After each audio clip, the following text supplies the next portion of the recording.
اما بعد، سورہ حدید کا آج 7واں درس ہے۔ جو پروگرام ہم نے بنایا تھا اس کے مطابق تو آج اس سورہ مبارکہ کی جو اہم ترین آیت ہے، آیت نمبر 25، اس کا درس ہونا تھا، لیکن ہمارا پروگرام ایک نشست پیچھے چل رہا ہے۔ پچھلی مرتبہ ہم نے آیت نمبر 19 تک کا مطالعہ مکمل کر لیا تھا۔ آج ارادہ ہے اللہ تعالیٰ اس کو پورا کرائے کہ آیت نمبر 20 سے آیت نمبر 24 تک یہ 5 آیتیں ہیں جن کا مطالعہ کرنا ہے۔ اب میں ان آیات مبارکہ کی تلاوت کر رہا ہوں۔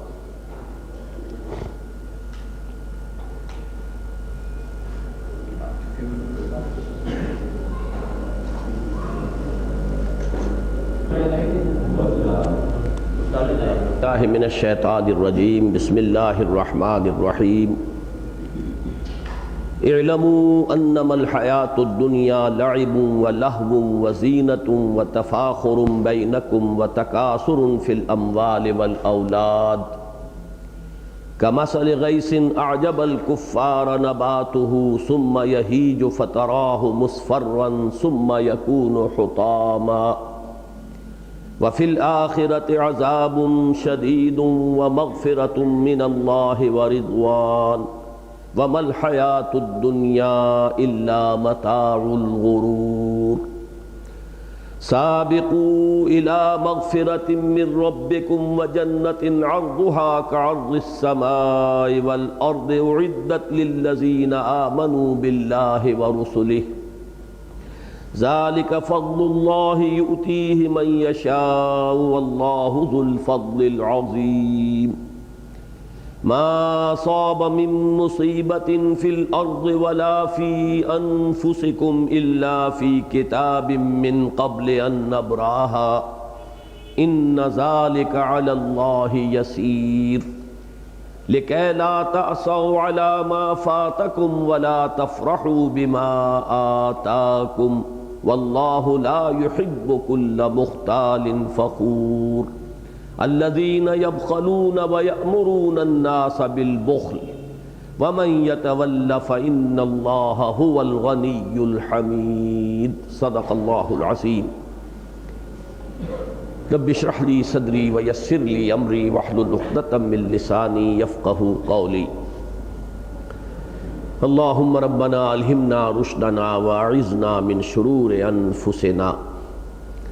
اللهم أرنا الحق حقا وارزقنا اتباعه وأرنا الباطل باطلا وارزقنا اجتنابه آمین یا رب العالمین۔ درس کا جو یہ ہفتہ وار سلسلہ ہوتا ہے، اس میں ایک تو قباحت یہ کہ ایک ہفتے کے بعد جب درس ہوتا ہے تو جو ذہنی سلسلہ ہے ربط اور تعلق و منقطع ہو جاتا ہے۔ دوسرے یہ کہ ہر درس میں کم و بیش کچھ نہ کچھ لوگ بالکل نئے ہوتے ہیں۔ اب درمیان میں سے جب بات شروع ہو رہی ہو اور پچھلے دروس کا کوئی ذہنی ربط موجود نہ ہو تو پھر وہ ذہن اور دل کا جو ربط اور تعلق ہونا چاہیے اس موجودہ درس کے ساتھ وہ پیدا نہیں ہوتا۔ سورہ حدید کی جو 19 آیات ہم پڑھ چکے ہیں ان کا ایک برڈز آئی ویو، ایک طائرانہ نگاہ میں ان کا جائزہ لیا جائے تو پہلی 6 آیات معرفت ربانی کا ایک بہت بڑا خزانہ ہے، ذات و صفات باری تعالی۔ جیسا کہ میں نے کئی مرتبہ عرض کیا، وہ کلام خبریہ ہے، اللہ کی یہ شان ہے، وہ علی کل شیء قدیر ہے، وہ بکل شیء علیم ہے، وہی اول ہے، وہی آخر ہے، وہی ظاہر ہے، وہی باطن ہے، وہ تمہارے ساتھ ہے جہاں کہیں بھی تم ہوتے ہو، وہ ہر چیز کو دیکھ رہا ہے، وہ ہر چیز کا سننے والا ہے، وہی ہے کہ جس نے آسمان اور زمین پیدا فرمائے 6 دنوں میں، پھر وہ تخت حکومت پر متمکن ہوا،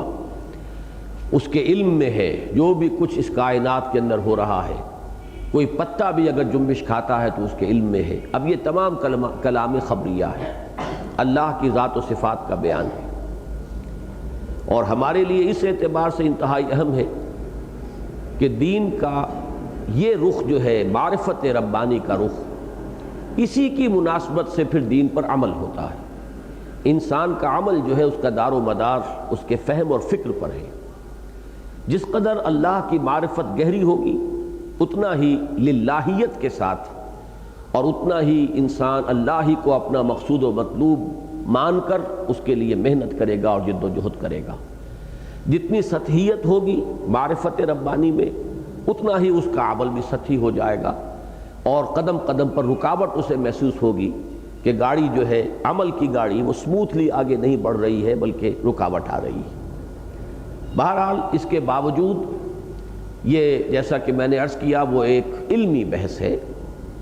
اس کے بعد 7ویں آیت سے پھر اب تقاضا اور مطالبہ عملی تقاضا، دو الفاظ ہیں، دو عنوانات ہیں جو بار بار ہمارے سامنے آئے۔ اللہ اور اس کے رسول پر ایمان پختہ رکھو جیسا کہ اس کے ایمان کا حق ہے، اور لگا دو اور کھپا دو اور صرف کر دو اس کی راہ میں ان تمام چیزوں میں سے جن میں اس نے تمہیں خلافت عطا کی ہے، جن جن چیزوں میں تمہیں اختیار عطا ہوا ہے، اس اختیار کو اپنے آزاد مرضی کو بروئے کار لاتے ہوئے اسی کی راہ میں کھپا دو اور لگا دو۔ پھر دو آیتوں میں ان دونوں چیزوں پر کچھ جھنجھوڑنے کا انداز بھی ہے۔ وَمَا لَكُمْ أَلَّا تُؤْمِنُونَ بِاللَّهِ، تمہیں کیا ہو گیا ہے، تم اللہ پر ایمان پختہ کیوں نہیں رکھتے؟ اس کے بعد اگر کوئی شخص واقعتاً محسوس کر لے اپنی کمی کو تو نشاندہی کر دی گئی کہ ایمان کا منبع اور سرچشمہ اور ایمان کا خزانہ جو ہے، اس کا خزینہ اور مخزن جو ہے وہ اللہ کی آیات بینات ہیں۔ هو الذی ينزل على عبده آیات بینات لیخرجکم من الظلمات الى النور۔ پھر اگلی آیت میں جھنجھوڑا وما لکم الا تنفقوا فی سبیل اللہ، اور تمہیں کیا ہو گیا ہے، تم اللہ کی راہ میں کیوں خرچ نہیں کرتے؟ اور خرچ کرنے میں صرف مال کا خرچ کرنا نہیں بلکہ جان کا کھپا دینا بھی شامل ہے۔ یہ اسی آیت میں واضح ہو گیا جبکہ انفاق کے ساتھ قتال کا ذکر بھی آ گیا۔ لا یستوی منکم من انفق من قبل الفتح وقاتل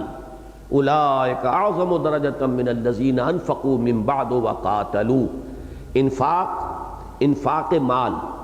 اور قتال، اس میں آدمی اپنی جان کھپاتا ہے، یہاں تک کہ نقد جان ہتھیلی پر رکھ کر میدان میں آتا ہے۔ جو بھی جنگ کے میدان میں آتا ہے وہ اپنی جان کا رسک لے کر آتا ہے۔ اس میں جو رکاوٹ آتی ہے کہ حالات میں انسان کو محسوس ہو کہ نامساعد حالات ہیں، رکاوٹیں ہیں، مشکلات ہیں، اس کو دور کرنے کے لیے بہت ہی لطیف انداز میں یہ فرما دیا گیا کہ جتنے حالات نامساعد ہوں اتنی ہی زیادہ اللہ تعالیٰ کے ہاں پھر اجر و ثواب میں درجے بڑھتے چلے جاتے ہیں۔ لہذا یہ تو ایک موقع ہے، زیادہ سے زیادہ کمائی کرنے کا موقع ہے۔ اگر حالات آسانی والے ہوں، موافق ہوں، تو اس انفاق جان و مال کی وہ قدر و قیمت نہیں ہوگی اللہ کی نگاہ میں اور اللہ کی میزان میں جو نامساعد اور ناموافق حالات میں ہوتی ہے۔ اس کے بعد پھر ایک چیلنج کے انداز میں فرمایا من ذا الذی یقرض اللہ قرضا حسنا، کون ہے وہ باہمت لوگ جو اللہ کو قرض حسنہ دینے کے لیے تیار ہوں۔ پھر میدان حشر کا نقشہ کھینچا گیا۔ یہ 4 آیات جو ہیں وہ اس اعتبار سے کہ مومنین صادقین اور منافقین کے مابین جو ایک تقسیم ہوگی میدان حشر میں اس کا نقشہ کھینچ رہی ہیں، اور اسی کے مماثل آیت جو ہے وہ سورہ تحریم میں بھی ہے کہ نقشہ یہ کھینچا گیا ہے کہ میدان حشر میں کوئی مرحلہ ایسا بھی آئے گا جبکہ اہل ایمان کے ایمان اور ان کے اعمال صالحہ کا نور ظاہر ہو جائے گا۔ گھپ اندھیرے کی کوئی جگہ ہے جہاں سے کہ گزرنا ہے ہر شخص کو، جو بھی اسلام کا دعوے دار اور ایمان کا دعوے دار دنیا میں تھا۔ کھلم کھلا جو کفار کا معاملہ ہے وہ کہیں پہلے طے پا چکا ہے۔ اب یہ اگلی چھلنی ہے جو لگنی ہے کہ جس میں جو کلمہ گو یا جو ایمان کے دعوے دار تھے، دنیا میں قانونی طور پر مسلمان سمجھے جاتے تھے، ان کے مابین ایک تفریق اور تقسیم ہونی ہے۔ وہ مرحلہ جو ہے اس کی تفاصیل تو اسی عالم آخرہ میں پہنچ کر جو ہے وہ ہمیں سمجھ میں آئیں گی، لیکن ان آیات مبارکہ سے یہ نقشہ اجمالاً سامنے آ جاتا ہے، جسے ہم پل صراط کہتے ہیں عام اپنی اصطلاح میں۔ کوئی مرحلہ ہے جہاں گھپ اندھیرا ہے، اور وہ مرحلہ بھی ایسا ہے کہ وہاں کوئی ٹھوکر کھا کر گرے گا تو جہنم میں جائے گا۔ اس کو عبور کرنے کے لیے اہل ایمان کو جو ان کا نور ایمان تھا جو مخفی تھا دل میں، اور ان کے اعمال صالحہ کا نور یہ جو ہے ظاہر ہو جائے گا، اس کی روشنی میں وہ اپنا راستہ طے کر لیں گے۔ تو جو منافقین تھے نور ایمان سے دنیا میں تہی دست تھے، وہاں بھی ان کو کوئی نور نہیں ملے گا۔ نتیجتاً وہ پہلے پکار کر کہیں گے اہل ایمان سے کہ ذرا ٹھہرو، انظرونا نقتبس من نورکم، ذرا ہمارا انتظار کرو، ہمیں مہلت دو، ذرا ٹھہرو، ہم تمہاری روشنی سے استفادہ کر لیں۔ اس وقت کوئی پکارنے والا پکارے گا کہ یہ نور یہاں سے نہیں ملا ہے، دنیا سے کما کر لایا گیا ہے۔ وہاں غیب میں رہتے ہوئے جنہوں نے ایمان کی تحصیل کی، انہیں وہ نور ملا تھا جس کا ظہور آج ہو گیا ہے۔ وہاں انہوں نے اس عالم مادی میں رہتے ہوئے اللہ کے لیے جان اور مال کو کھپایا، اس سے جو نور انہیں ملا ہے وہ آج یہاں ظاہر ہوا ہے۔ ارجعوا وراءکم فالتمسوا نورا، اگر لوٹ سکتے ہو تو پیچھے کی طرف لوٹ جاؤ، دنیا میں دوبارہ جاؤ اور وہاں سے اس نور کو تلاش کرو۔ اور اس کے بعد ان کے مابین ایک فصیل حائل کر دی جائے گی، فضرب بینہم بسور لہ باب باطنہ فیہ الرحمہ، اس فصیل کے اندر کی جانب اللہ کی رحمت کا نزول ہوگا، وظاہرہ من قبلہ العذاب، اور اس کے باہر کی جانب عذاب الہی جو ہے اس کا آغاز ہو جائے گا۔ اس وقت وہ پکار کر کہیں گے ینادونہم الم نکم معکم، چونکہ دنیا میں منافق اور مومن گڑبڑ رہے، دونوں مسلم سمجھے گئے، قانوناً دونوں مسلمان تھے، تو یہاں جو اب زمین و آسمان کا فرق ہوا ہے تو بالکل سمجھ میں آتی ہے بات کہ ان کا یہ تعجب، استعجاب اور ان کی یہ فریاد جو ہے کہ وہ کہیں گے ینادونہم الم نکم معکم، کیا ہم تمہارے ساتھ نہ تھے؟ قالوا بلا، یہ جواب ہے اہل ایمان کی طرف سے۔ اور یہ آیت اس اعتبار سے قرآن مجید کی اہم ترین آیات میں سے ہے کہ مرض نفاق جس طرح تدریجاً ترقی کرتا ہوا اپنی انتہا کو پہنچتا ہے، اس کو چند الفاظ میں سمو کر یہاں پیش کر دیا گیا۔ وَلَٰكِنَّكُمْ فَتَنْتُمْ أَنفُسَكُمْ، پہلا قدم یہ ہے کہ تم نے خود اپنے آپ کو اپنے ہاتھوں فتنوں میں ڈالا، فتنوں میں مبتلا کیا۔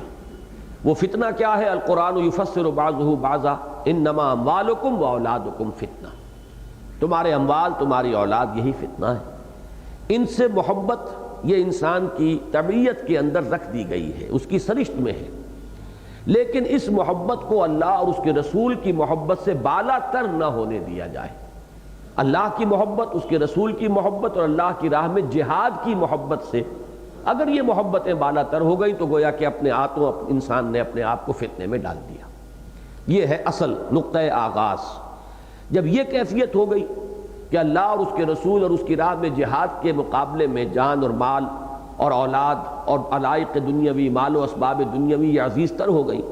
تو اب انسان کے اندر ایک تردد کی کیفیت، مذبذب ہونے کی کیفیت، تربص کی کیفیت، گو مگو کی کیفیت پیدا ہو جائے گی کہ جو تھوڑا بہت ایمان ہے، جو پونجی ہے، وہ اسے کھینچے گا ایمان اللہ کی طرف، اللہ کی راہ میں انفاق اور جہاد کی طرف، اور یہ جو محبتوں کا پلڑا جھکا ہوا ہے مال و اسباب دنیاوی اور علائق دنیاوی کی طرف، وہ راہ میں رکاوٹ بنے گا۔ ایمان مجھے کھینچے ہے تو روکے ہے مجھے کفر، کعبہ میرے پیچھے ہے کلیسا میرے آگے، یہ کیفیت جو ہے اس کا لازمی اور منطقی نتیجہ ہے، اور یہی ہے جسے قرآن تربص سے تعبیر کرتا ہے۔ فَتَرَبَّصْتُمْ، پھر تم گو مگو میں مبتلا ہو گئے۔ تیسرا نتیجہ یہ نکلتا ہے کہ جیسے ایمان سے عمل پیدا ہوتا ہے، ایسے ہی عمل سے بھی ایمان میں اضافہ ہوتا ہے، اور اگر انسان کے عمل میں کمی آئے تو اس کا ایک عکس پڑتا ہے باطن پر، اور جو تھوڑی بہت پونجی ایمان کی کسی انسان کو میسر تھی اس میں کمی آنی شروع ہو جاتی ہے، اس میں شکوک و شبہات کے کانٹے چبھنے شروع ہو جاتے ہیں۔ پتہ نہیں یہ ہونا بھی ہے کہ نہیں ہونا، یہ دنیا نقد ہے، یہاں کی لذتیں نقد ہیں، یہاں کا نفع نقد ہے، یہاں کا نقصان فوری ہے اور محسوس ہوتا ہے، ہم ان چیزوں کو چھوڑ دیں آخرت کے لیے، پتہ نہیں ہوگا کہ نہیں ہوگا، کسی نے بھی جا کر واپس آ کر نہیں بتایا ہے۔ شیطان کو اب موقع ملتا ہے کہ وہ وسوسہ اندازی کرے، اور اس کے نتیجے میں شکوک و شبہات جو ہے وہ انسان کے دل کے اندر پیدا ہونے شروع ہو جائیں۔ یہ تیسری منزل ہے، وَارْتَبْتُمْ، پھر تم شکوک کے اندر مبتلا ہو گئے۔ اس کے بعد چوتھی منزل ہے وَغَرَّتْكُمُ الْأَمَانِي، اب اس کے بعد انسان جو ہے جب اس کے اندر مزید ان شکوک و شبہات کی وجہ سے عمل میں اور کمی آئے گی، تو پھر اگر کوئی تھوڑی بہت خلیش ہوگی دل کے اندر اور ایمان کی کوئی رمق جو ہے اسے اگر ستائے گی، تو پھر امانی، تمنائیں پھر تھپکی دے دے کر، لوریاں دے دے کر سلائیں گی کہ ہم تو بہرحال امت مرحومہ میں تو ہیں، فلاں کے دامن سے وابستہ تو ہیں، فلاں سے ہمارا تعلق تو ہے، بہرحال اللہ کے نام لیوا تو ہے، ہم جو بھی کچھ ہیں لیکن تیرے محبوب کی امت میں ہیں. یہ امانی جو ہے، تمنائیں، وشفل تھنکنگ، یہ پھر انسان کو اور لوری دے کر سلاتی ہے. اور پانچویں چیز یہ ہے کہ سب سے آگے اب موقع ملتا ہے شیطان لعین کو، وغرکم باللہ الغرور. وہ انسان کو اب ایک نئی پٹی پڑھاتا ہے، اللہ تو بڑا نکتہ نواز ہے، بڑا غفور ہے، بڑا رحیم ہے، پڑے رہو جہاں پڑے ہو، جس دلدل میں ہو پھنسے رہو، جس مصروفیت میں ہو لگے رہو، اللہ تعالیٰ تو بڑا کریم، بڑا رحیم. یہ ما غرک بربک الکریم، جیسا کہ میں نے بارہا عرض کیا کہ آخری پارے کی ایک سورت کا مرکزی مضمون ہی ہے، یا ایھا الانسان ما غرک بربک الکریم. اور دو جگہ قرآن مجید میں یہ آیت آئی ہے، فلا تغرنکم الحیات الدنیا ولا یغرنکم باللہ الغرور. دیکھو تمہیں یہ دنیا کی زندگی دھوکے میں نہ ڈال دے اور تمہیں اللہ پر دھوکہ نہ دے وہ شیطان لعین دھوکے باز، انتہائی دھوکے باز. یعنی وہ اللہ کی رحیمی کا حوالہ دے کر، اللہ کی کریمی اور اللہ کی شان ستاری و غفاری کے حوالے سے لوریاں دے دے کر تھپک تھپک کر سلاتا ہے کہ خواب سے بیدار ہوتا ہے ذرا محکوم اگر، پھر سلا دیتی ہے اس کو حکمراں کی ساحری. اس کے بعد فرمایا کہ اب دنیا میں تو تم یقیناً ساتھ تھے، لیکن یہاں اب تمہارے لیے تمہارا انجام جو ہے وہ کفار کے ساتھ ہے. فَالْيَوْمَ لَا يُؤْخَذُ مِنْكُمْ فِدْيَةٌ وَلَا مِنَ الَّذِينَ كَفَرُوا مَأْوَاكُمُ النَّارُ هِيَ مَوْلَاكُمْ وَبِئْسَ الْمَصِيرُ. تو آج نہ تم سے کوئی فدیہ قبول کیا جائے گا، نہ وہ کھلے کھلے کافر جو ہیں. اب تم دونوں کا یعنی منافقوں اور کافروں کا ایک ہی ٹھکانہ ہے اور وہ آگ ہے، وہی تمہاری پناہ گاہ ہے. جیسا کہ میں نے عرض کیا تھا اس میں ذرا ایک طنز کا انداز بھی ہے. اب یہ جہنم ہی تمہاری پناہ گاہ ہے. ماوا تو اسے کہتے ہیں جہاں انسان کسی مصیبت سے نجات پانے کے لیے دوڑتا ہے، لپکتا ہے اس امید میں کہ مجھے پناہ مل جائے گی. فرمایا اب تمہارے لیے کوئی جگہ نہیں، کوئی پناہ گاہ نہیں، واحد پناہ گاہ یہ جہنم ہے. ہی مولاکم، اور یہی آگ جو ہے یہی اب تمہاری دمساز اور رفیق اور ہمدرد، غم گسار، جو بھی دکھ درد اپنا کہنا سننا ہے اسی سے کہو. یہ وہ بدترین انجام ہے جس تک نفاق پہنچاتا ہے. پھر جو پچھلا ہمارا درس تھا 4 آیات پر مشتمل، اب اس میں اسی نقطے سے بات شروع ہوئی کہ یہ جو آیت مبارکہ ہم نے پڑھی نفاق کے درجات، ظاہر بات ہے کہ اس میں ایک شخص اگر تو انتہا کو پہنچ چکا ہے تو اس کے تو جاگنے کا کوئی امکان نہیں. جیسے کہ سورہ منافقون میں فرمایا کہ ایک منزل آتی ہے فَطُبِعَ عَلَىٰ قُلُوبِهِمْ فَهُمْ لَا يَفْقَهُونَ. اب ان کے دل پر مہر ہو گئی ہے، اب تفقہ کا کوئی امکان نہیں، وہ فہم سے عاری ہو چکے ہیں. انہی کے بارے میں فرمایا گیا ہے قرآن مجید میں جو کھلم کھلا کفار ہے، ان کی بھی ایک جو ہے منزل وہ آ جاتی ہے کہ اے نبی آپ خواہ انہیں کتنا ہی سمجھائیں، سواء علیہم انذرتہم ام لم تنذرہم لا یؤمنون ختم اللہ علی قلوبہم وعلی سمعہم وعلی ابصارہم غشاوہ. تو ختم اللہ علی قلوبہم وطبع علی قلوبہم مفہوم ایک ہی ہے. منافقین کا بھی ایک درجہ وہ آتا ہے منافقت کا کہ پھر ان کے دل پر مہر ہو جاتی ہے. لیکن اس سے کمتر درجے میں جو بھی ہیں، میں عام طور پر مثال دیا کرتا ہوں جیسے ٹی بی کا مرض ہے، اس کی پہلی سٹیج ہے، دوسری سٹیج ہے، تھرڈ سٹیج ہے. تو جو پہلی اور دوسری سٹیجز میں ہیں اگر وہ متنبع ہو جائیں، صحیح وقت پر تشخیص ہو جائے، وہ علاج کے لیے آمادہ ہو جائیں تو توقع ہوتی ہے کہ اللہ تعالیٰ شفا عطا فرما دے گا. تو اگر کوئی شخص ابھی پہلے یا دوسرے درجے میں ہے اور اسے ان آیات مبارکہ سے تنبع حاصل ہو جائے، وہ درو بینی کے لیے تیار ہو جائے، وہ اپنے دل میں جھانکے اور محسوس ہو کہ واقعتاً مجھ سے یہ خطا ہوئی ہے، میرے دل میں دنیا کی محبت جو ہے وہ آخرت کی محبت سے زیادہ ہو گئی ہے، مال و اسباب دنیاوی یا علائق دنیاوی ان کی محبت اللہ اور اس کے رسول کی محبت اور ان کی راہ میں جہاد کرنے کی محبت سے بڑھ گئی ہے. تو اب اگر اس پر انسان اصلاح پر کمر بستہ ہو جائے تو شیطان کا اب وار یہ ہوتا ہے کہ اسے تاخیر اور تعویق کی طرف اس کی رہنمائی کرتا ہے کہ ابھی وقت پڑا ہے سمل جانا، ابھی فلاں کام ہے، فلاں ذمہ داریاں ہیں، جو حرام خوری کر رہے ہو کرو، ان ذمہ داریوں سے ذرا فارغ ہو لو، پھر یہ کہ بالکل نیک ہو جانا. جس کی ایک بڑی پیاری مثال ہے سورہ یوسف میں کہ حضرت یوسف علیہ السلام کے بھائی جب آپس میں مشورہ کر رہے تھے کہ ان کو کنویں میں ڈال دیا جائے یا قتل کر دیا جائے، اقتلوا یوسف او اطرحوہ ارضا یخل لکم وجہ ابیکم، تو ظاہر بات ہے کہ ان کے دلوں میں بھی یہ احساس تو ہو رہا تھا کہ یہ بہت غلط حرکت ہم کرنے جا رہے ہیں، بہت ہی ظلم ہوگا یہ، بے گناہ ایک شخص کے ساتھ ہم یہ معاملہ کریں گے جو ہمارا بھائی ہے، اس وقت انہوں نے اپنے آپ کو مطمئن کرنے کے لیے جو الفاظ کہے قرآن مجید میں وہ نقل کر دیے گئے، وَتَكُونُوا مِن بَعْدِهِ قَوْمًا صَالِحِينَ، اس وقت تو یہ کڑوا گھونٹ بھر لو جیسے بھی ہو، پھر تم نیک بن جانا۔ یہی ہے وسوسہ اصل میں، کہ انسان کو شیطان پھر یہ راستہ دکھاتا ہے، تاخیر اور تعویق، ذرا ملتوی کرو۔ اس سے روکنے کے لیے، چونکانے کے لیے فرمایا الم یان للذین آمنوا ان تخشع قلوبہم لذکر اللہ وما نزل من الحق، کیا وقت نہیں آ گیا اہل ایمان کے لیے کہ جھک جائیں ان کے دل؟ بلکہ وہ جو ترازو کی مثال میں دے رہا ہوں تو یوں سمجھیے کہ جھک جائے وہ پلڑا جس میں اللہ کی محبت ہے اور رسول کی محبت ہے اور اللہ کی راہ میں جہاد کی محبت ہے، اللہ کی یاد میں جھک جائے، اللہ جو کچھ نازل ہوا ہے حق میں سے یہ قرآن مجید اس کے سامنے جھک جائے۔ اور ساتھ ہی تنبیہ کر دی گئی اگر اسی تاخیر و تعویق میں پڑے رہے تو پھر تمہارا حشر ویسا ہو سکتا ہے جیسے سابقہ امت کا ہو چکا ہے، وَلَا يَكُونُوا كَالَّذِينَ أُوتُوا الْكِتَابَ مِن قَبْلُ فَطَالَ عَلَيْهِمُ الْأَمَدُ فَقَسَتْ قُلُوبُهُمْ وَكَثِيرٌ مِّنْهُمْ فَاسِقُونَ، اور نہ ہو جائیں وہ ان لوگوں کے مانند کہ جنہیں پہلے کتاب دی گئی تھی، وہ بھی امت مسلمہ تھے، وہ نبیوں کی اولاد تھے، حضرت ابراہیم کی نسل سے تھے، سب کے سب حضرت یعقوب کے 12 بیٹوں کی اولاد تھے، ان کے ہاں سینکڑوں نبی آئے ہیں، لیکن وقت گزرا اور وقت گزرنے کے ساتھ ساتھ دل سخت ہوتے چلے گئے، جس کے لیے قرآن مجید میں سورہ بقرہ میں نقشہ کھینچا گیا ہے کہ ثم قست قلوبکم فہی کالحجارۃ واشد قسوہ، پھر یہ دل ایسے سخت ہو جاتے ہیں کہ اب وہ پتھروں کے مانند سخت ہیں بلکہ ان سے بھی زیادہ سخت، اس لیے کہ پتھروں میں سے تو بعض ایسے بھی ہوتے ہیں کہ جن سے چشمے پھوٹ بہتے ہیں، چٹانیں بعض اوقات شق ہو جاتی ہیں، ان سے پانی نکل جاتا ہے، نہریں نکل آتی ہیں، کبھی کبھی چٹانیں خشیت اللہ سے، خوف الہی سے وہ سرنگوں ہو جاتی ہیں، گر پڑتی ہیں، لیکن انسانی دل میں جب سختی آتی ہے تو اس کا مقابلہ کائنات کی کوئی شے نہیں کر سکتی۔ اب یہ تنبیہ کر کے اب ایک امید افزا بات، اس لیے کہ جیسا کہ ہر شخص جانتا ہے مایوسی جو ہے انسان کے قوا کو شل کر دینے والی شے، امید کا کوئی نہ کوئی جو ہے انسان کو سہارا رہنا چاہیے، تبھی اس کے اندر اصلاح کے لیے ہمت پیدا ہو۔ تو فرمایا اعلموا ان اللہ یحیی الارض بعد موتها قد بینا لکم الآیات لعلکم تعقلون، اگر کوئی شخص اپنے دل میں جھانکے، گریبان میں جھانکے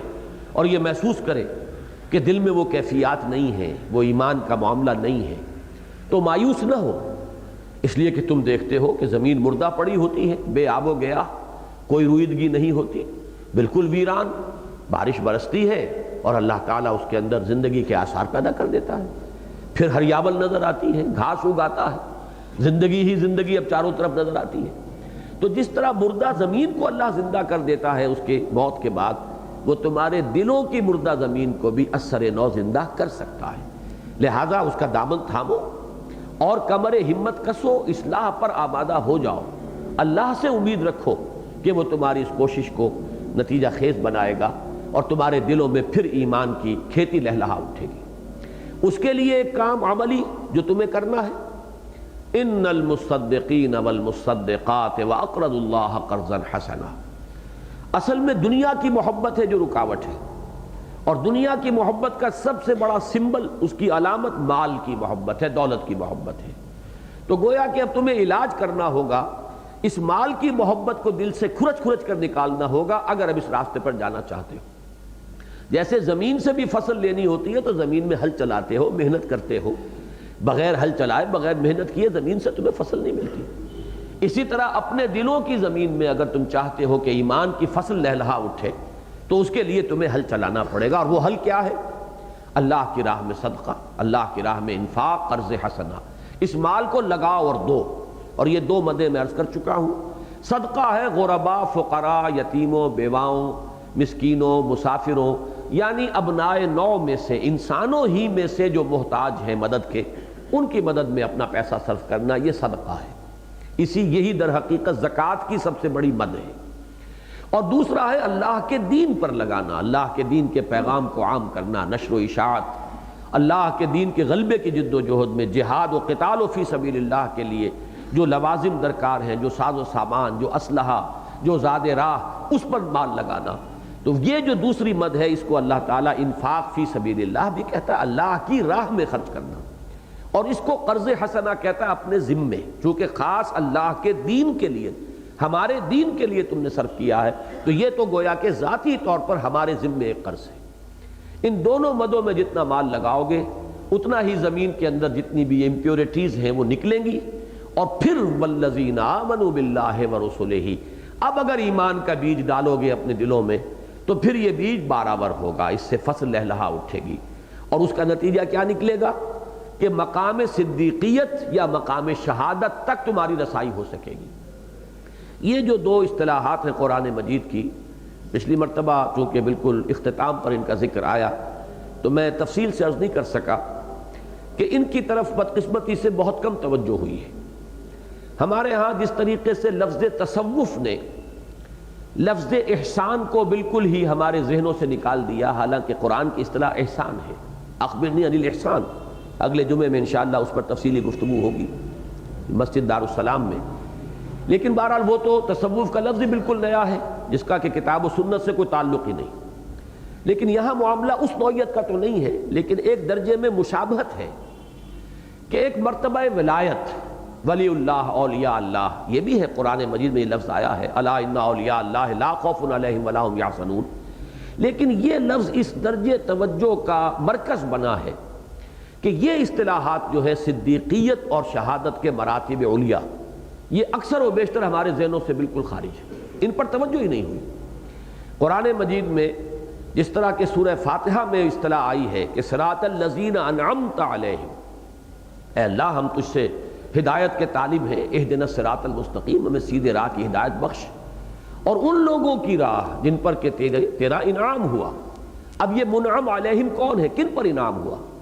سورہ نساء میں اس کو واضح کیا گیا، اولئک مع الذین انعم اللہ علیہم من النبیین والصدیقین والشہداء والصالحین وحسن اولئک رفیقا۔ یہ انبیاء ہیں سب سے اوپر ٹاپ پر، پھر صدیقین ہیں، پھر شہداء ہیں، پھر صالحین اہل ایمان۔ ایک تو ہے نام کے اہل ایمان جیسے کہ ہم ہیں، ایک صالحین مومنین کہ جو نیک عمل کرنے والے ہیں، جن کا ایمان صرف ایک جامد عقیدے کی حیثیت نہیں رکھتا ہے، صرف وہ ایک عقیدوں کی پوٹلی بن کر ان کے دماغ کے کسی گوشے میں رکھا ہوا نہیں ہے،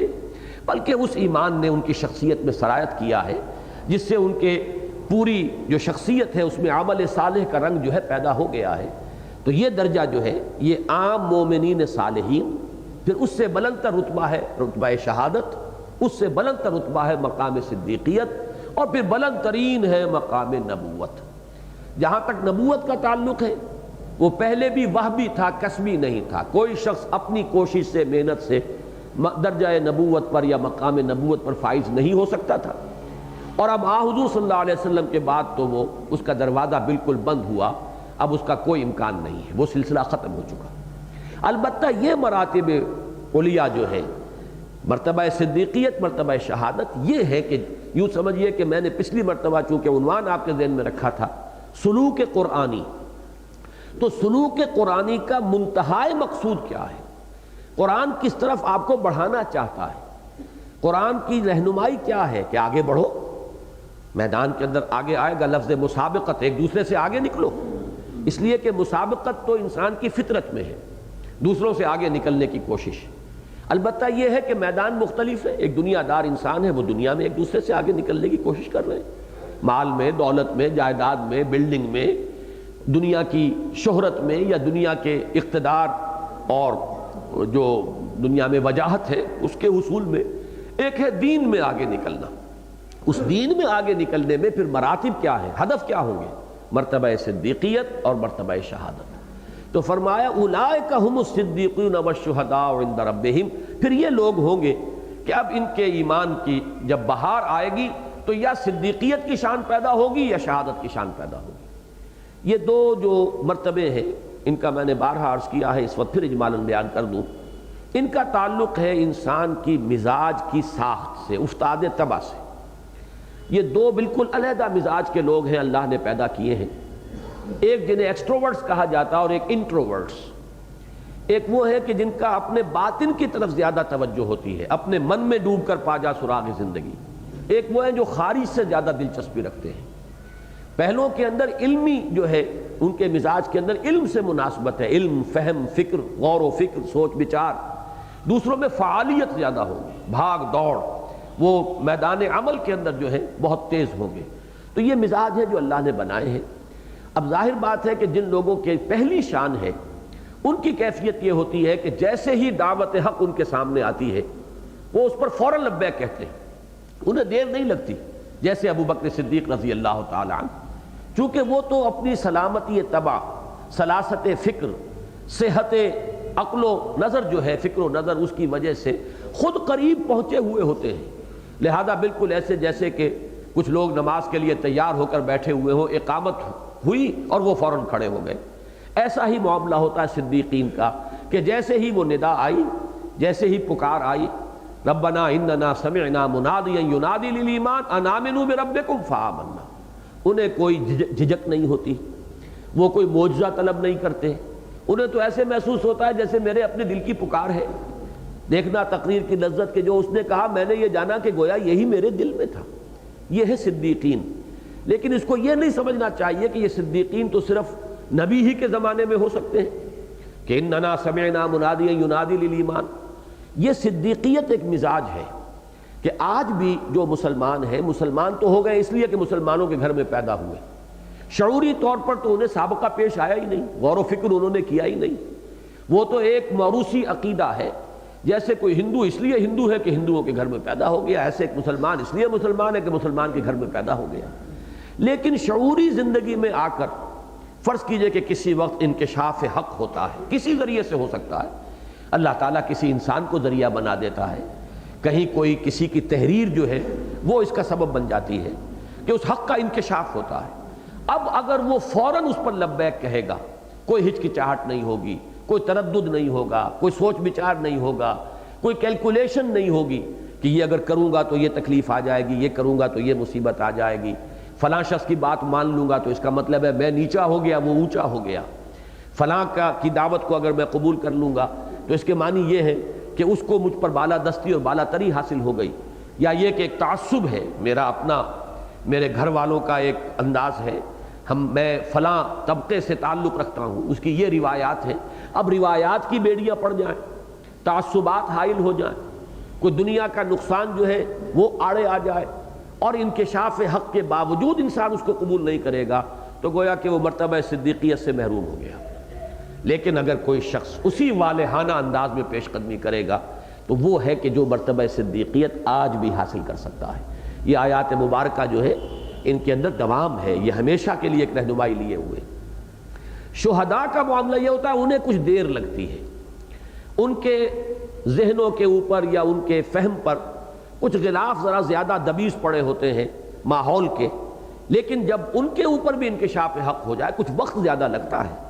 تو چونکہ ان کی توجہ نہیں ہوتی، سوچ بچار کا ان کے اندر مادہ نہیں ہوتا،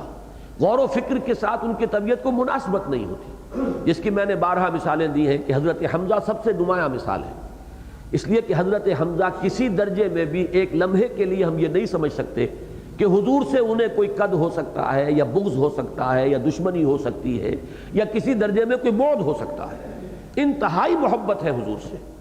لیکن اس کے باوجود 6 سال لگ گئے، توجہ ہی نہیں ہوئی۔ مزاج وہ نہیں ہے، مزاج ہے شکار کا، سیر کا، وہ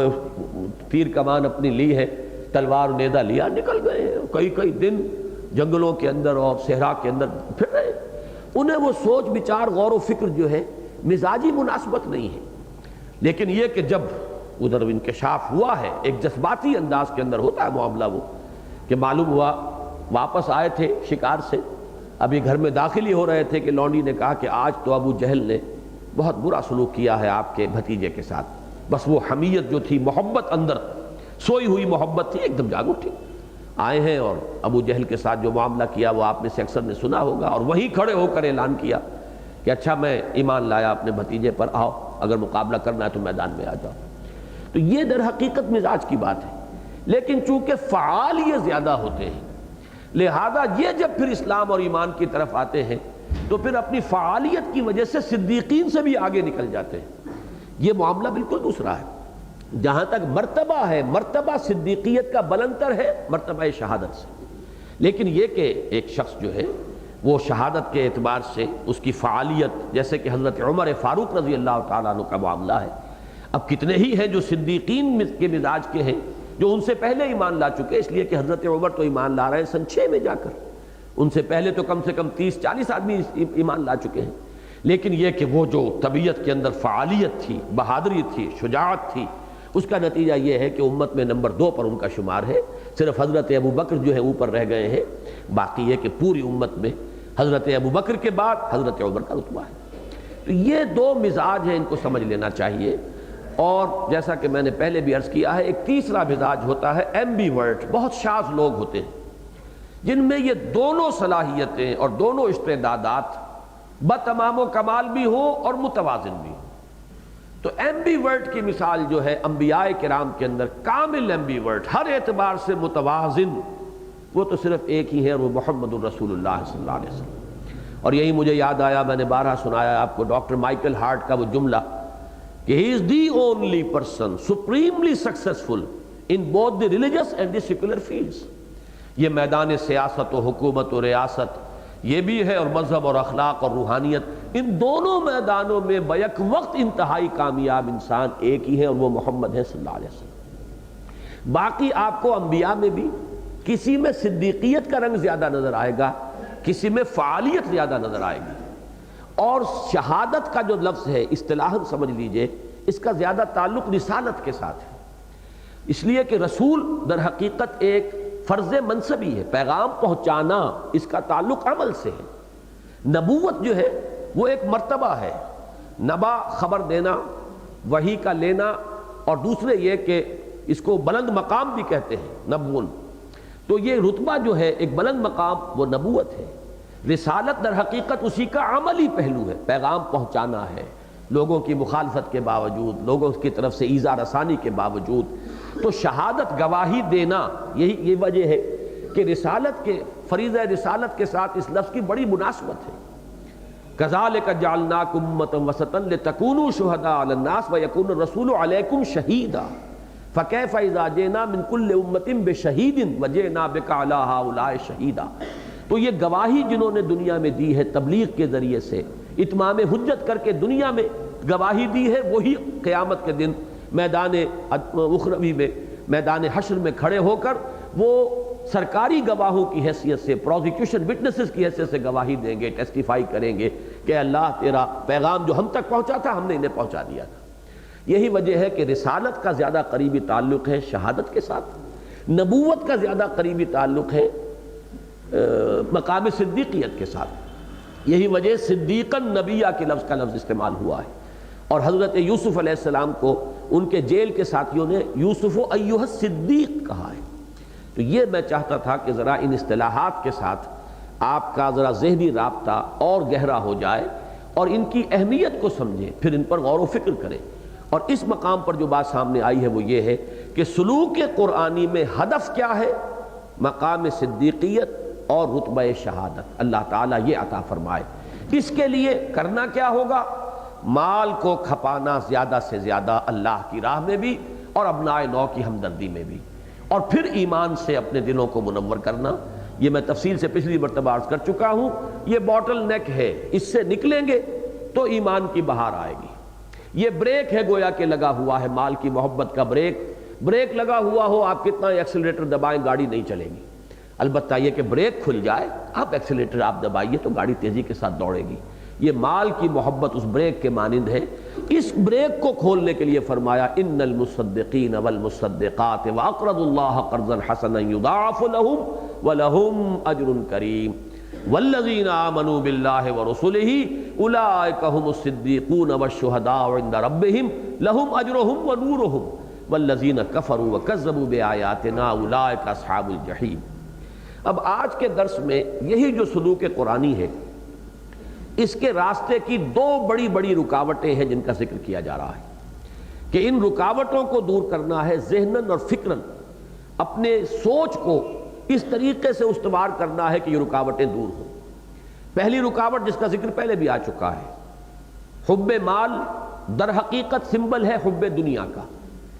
دوسری رکاوٹ تکالیف، مصائب، اس راہ میں آگے بڑھنا، اللہ کے دین کے راہ میں انفاق اور قتال اور جان اور مال کا کھپانا،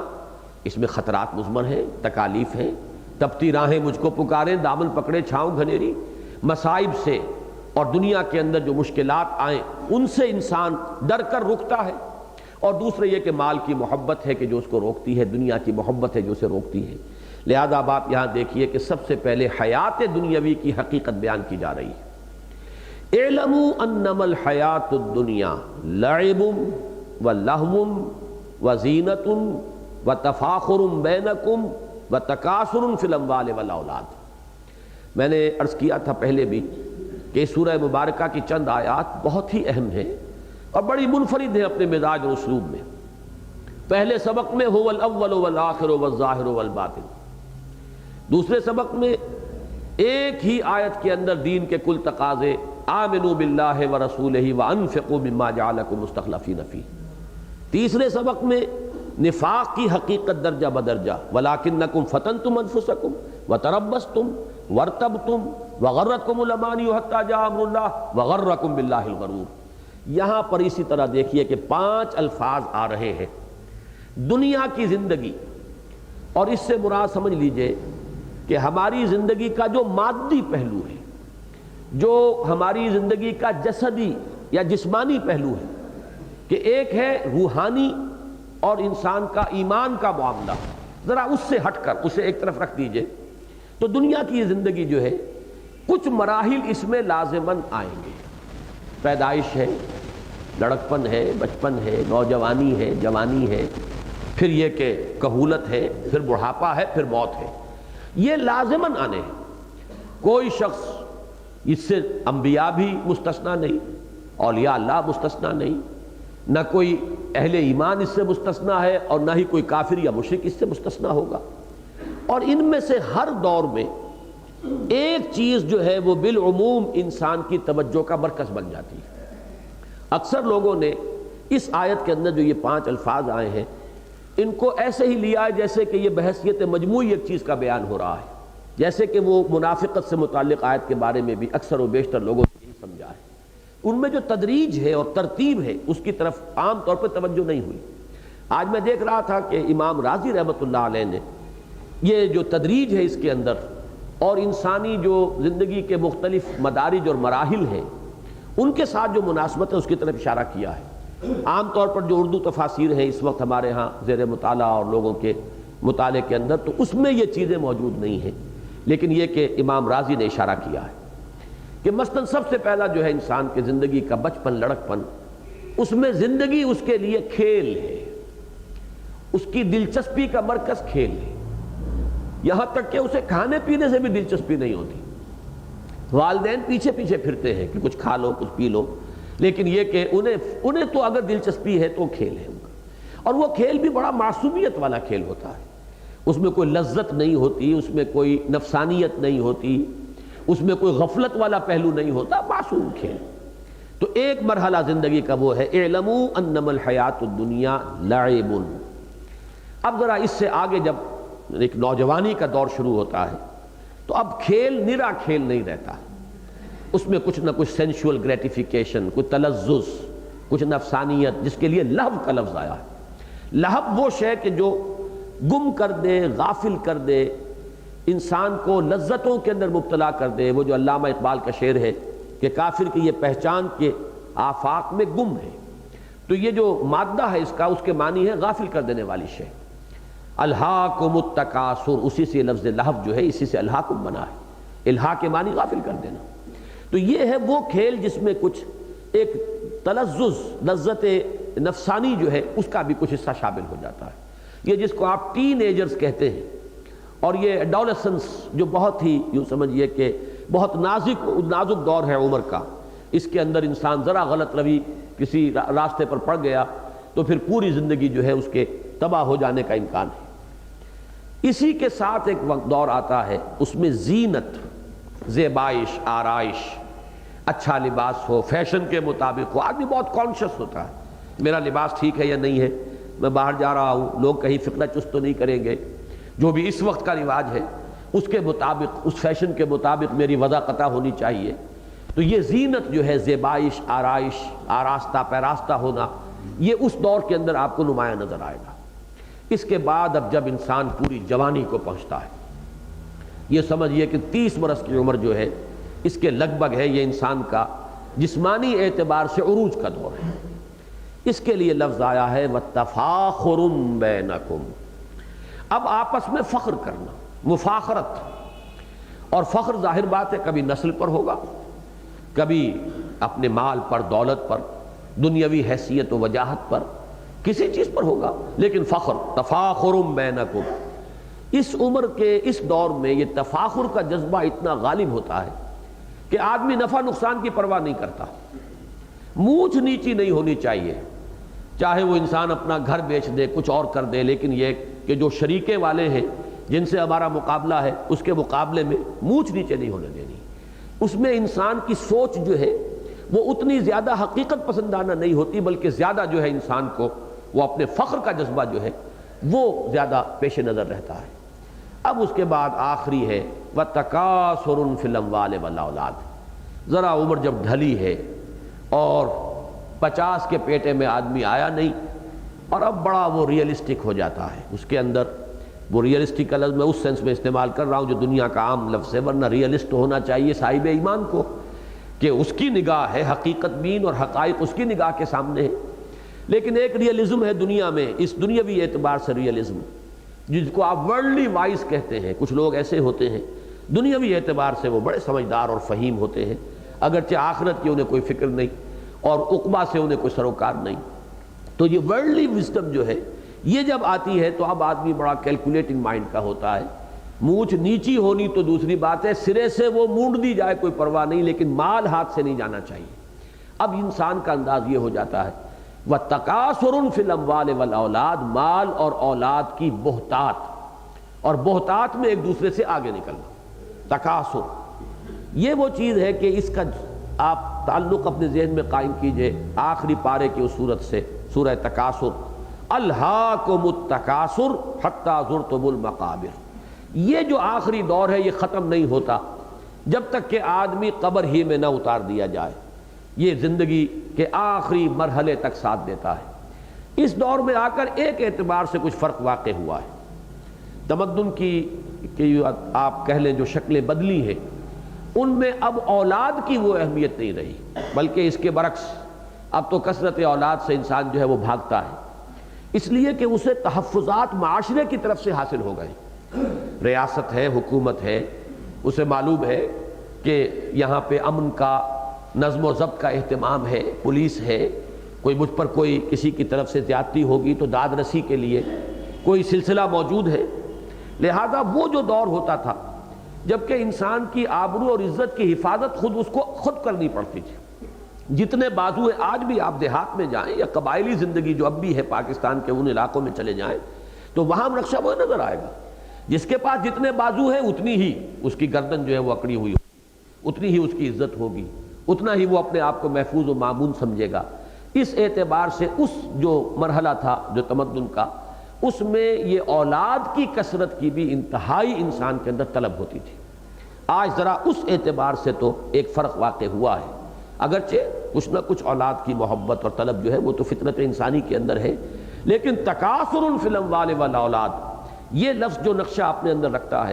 اس کے اعتبار سے اس دور میں آپ کو وہ صرف اس بیکورڈ علاقوں میں جنہیں بیکورڈ کہا جاتا ہے، جو ابھی یعنی ترقی یافتہ نہیں ہے، پسماندہ جن کو آپ کہتے ہیں، جن میں ابھی وہ قبائلی قسم کا نظام چل رہا ہے، وہاں تو یہ نقشہ نظر آئے گا۔ عام طور پر جو زیادہ متمدن یا مہذب جو علاقے ہیں ان کے اندر یہ بات نہیں ہوگی۔ تو یہاں صرف کثرت رہ گئی ہے مال کی، وہ مال کی جو محتاط کی طلب جو ہے الہاکم التکاثر حتی زرتم المقابر، وہ ختم نہیں ہوتی۔ تو یہ اصل میں میرے نزدیک، اور جیسا کہ میں نے عرض کیا امام رازی نے بھی ادھر اشارہ کیا ہے کہ یہ حیات دنیاوی، انسان کی مادی زندگی جو لامحالہ انہی مراحل سے ہو کر گزرتی ہے، بچپن ہے، جوانی ہے، کہولت ہے، بڑھاپا ہے، موت ہے، اس پروسیس کو کوئی روک نہیں سکتا، اور اس میں اگر حقیقت بین نگاہ نہیں ہوئی، آخرت اگر انسان کی منزل نہیں بنی، تو پھر یہی چیزیں ہوں گی کہ جن پر انسان کی توجہ جو ہے وہ اٹک کر رہ جائے گی، اور انہی چیزوں میں یوں سمجھیے کہ پھر انسان خود زندگی بسر نہیں کرتا، زندگی اس کو بسر کرتی ہے۔ زندگی انسان کو بسر کر رہی ہوتی ہے بجائے اس کے کہ انسان زندگی کو بسر کرے۔ انسان تو زندگی اس وقت بسر کر رہا ہوتا ہے جب وہ ذرا بالا تر سطح پر ہو، اس نے زندگی کا کوئی ہدف معین کیا ہو، کوئی اس کی منزل ہو، اس منزل کو اپنے پیش نظر رکھ کر چل رہا ہو۔ جیسے کہ 29ویں پارے کی جو پہلی صورت ہے سورۃ الملک، اس میں نقشہ کھینچا گیا ہے، افمن یمشی مکبا علی وجہہ اہدی امن یمشی سویا علی صراط مستقیم۔ ایک وہ شخص ہے جو سیدھا چل رہا ہے صراط مستقیم پر، اس کی نگاہ اپنی منزل پر گڑی ہوئی ہے۔ ایک وہ ہے جو پیٹ کے بل گھسٹ رہا ہے۔ تو در حقیقت جو لوگ محض حیوانی سطح پر زندگی بسر کرتے ہیں وہ پیٹ کے بل گھسٹ رہے ہوتے ہیں۔ ان کو زندہ رکھے ہوئے ہیں ان کے صرف اینیمل انسٹنکٹس۔ جس طرح کہ حیوان زندہ رہتا ہے اسی طریقے سے انسان زندگی کو گزار رہا ہے، یا جیسا کہ میں نے عرض کیا زندگی انہیں گزار رہی ہے۔ البتہ جن کا ہدف بن گیا ہو، آخرت ان کی منزل ہے، وہ اپنی نگاہ جو ہے اس پر جمائے ہوئے آگے بڑھ رہے ہوں، یہ ہے ان لوگوں کے مانند جو کسی صراط مستقیم پر چل رہے ہو، سیدھے کھڑے ہوئے، ان کی نگاہ اپنی منزل پر جمی ہوئی۔ اگر یہ شکل نہیں ہے تو پھر یہ ہوگا اعلموا انما الحیات الدنیا لعب ولہو وزینۃ وتفاخر بینکم وتکاثر فی الاموال والاولاد۔ اب اس کی تمثیل ہے، بہت پیاری ہے، اور یہی تمثیل ثابت کرتی ہے اصل میں کہ اس آیت میں جو یہ مدارج آئے ہیں یہ وہی سائیکل ہے۔ ہیومن لائف جو ہے اس کا جو مادی پہلو ہے اس کی یہ سائیکل ہے جس کو بیان کیا گیا ہے۔ جس طریقے سے کہ یہ جو اینیمل کنگڈم ہے اسی کے طریقے سے یہ پلانٹ کنگڈم کے اندر ایک سائیکل ہے جو چلتا ہے۔ وہ سائیکل چھوٹا ہے، چند مہینے کے اندر اس کا ایک چکر جو ہے مکمل ہو جاتا ہے۔ کمثل غیث، جیسے کہ مثال ہے بارش کی۔ بارش ہوئی، اعجب الکفار نباتہ، بڑی بھلی لگی کاشتکار کو یا کفار کو اس کی رویدگی۔ اب یہاں پر لفظ کفار کے بارے میں عرض کر دوں کہ اکثر و بیشتر حضرات کی رائے تو یہ ہے کہ اس سے مراد ہے کاشتکار، اس لیے کہ لفظ کفر کا اصل مفہوم ہے کسی چیز کو دبا دینا، چھپا دینا، اور کاشتکار بھی زمین میں بیج کو دباتا ہے، چھپاتا ہے، اس لیے اس کو بھی کفار کا لفظ جو ہے اس کا اطلاق ہوا اس پر۔ اسی طرح مثلا چونکہ کسان جو ہے اپنے ہل کی نوک سے دھرتی کے سینے کو چیرتا ہے، پھاڑتا ہے، تو فلاح یفلح کے معنی ہے پھاڑنا، کاٹنا، توڑنا، تو فلاح کہا گیا کسان کو، فلاح، جیسے کہ جس طرح کہ وہ اپنے ہل کی نوک سے وہ زمین کو چیرتا ہے اس کے اعتبار سے فلاح، بیج کو زمین میں دباتا ہے اس کے اعتبار سے کفار، دبانے والا، چھپانے والا۔ بالکل اسی طرح جیسے آپ نے سنا ہوگا کہ عربی زبان میں شعر کے لیے 5000 الفاظ ہیں، وہ الفاظ اسی طرح بنتے ہیں کہ اس کے جو اوصاف ہیں ان میں سے ایک ایک وصف کے حوالے سے اس کے لیے کوئی ایک نام متعین کر دیا جائے۔ اب تلوار کے لیے ان کے ہاں بے شمار الفاظ ہوں گے، تلوار کے جو اوصاف ہوں گے عمدہ سے عمدہ ان کے حوالے سے ان کے نام رکھے جائیں گے۔ اسی طریقے سے لفظ کفار کا مفہوم جو ہے لیا گیا ہے کاشتکار، کسان، یعنی کسان نے بڑی محنت کی تھی، ہل چلایا تھا، بیج ڈالے تھے، اب یہ ہے کہ وہ منتظر تھا باران رحمت کا۔ اگر نہیں ہوتی بارش اسے پتا ہے کہ میری یہ محنت جو ہے ضائع ہو جائے گی، لیکن بارش برسی، چھینٹا پڑ گیا، تھوڑی ہی ہوئی، لیکن یہ کہ اب وہ بیج جو ہے پھوٹے، فصل نے ذرا اثر نکالا زمین سے، تو اب اس کے دل کا یوں سمجھیے کہ خوشی سے جو حال ہوتا ہے، ایک اطمینان، ایک امید افزا کیفیت، اس کو تعبیر کیا اعجب الکفار نباتہ، کہ جو نبات پیدا ہوئی نباتات اس بارش سے، اس سے دل باغ باغ ہو گیا کاشتکار کا۔ بعض حضرات کے نزدیک یہاں لفظ کفار عام معنی میں رکھا جائے گا کہ در حقیقت یہ جو غفلت میں زندگی بسر کر رہے ہیں چونکہ انہی کے لیے تمثیل دی جا رہی ہے، تو یہاں پر بھی لفظ کفار ہی کا جو ہے اطلاق اس معنی میں کہ جن کی حقیقت پر نگاہ نہیں ہے اور جو اس دنیا ہی میں الجھ کر رہ گئے ہیں، وہ ان کے لیے یہ لفظ استعمال کیا جا رہا ہے، لیکن میری رائے جو ہے وہ پہلی رائے ہی کے حق میں ہے۔ کمثل غیث اعجب الکفار نباتہ ثم یہیج، حاج یہیجو، کسی چیز کا پوری قوت اور شدت پکڑ لینا، اسی سے لفظ ہیجان بنا ہے۔ میں نے کئی مرتبہ عرض کیا ہے فعلان کے وزن پر کسی بھی شے کے اندر ایک طوفانی کیفیت، جوش و خروش، جیسے کہ عطشان، انتہائی پیاسا، جوعان، انتہائی بھوک سے مرا جا رہا ہو انسان،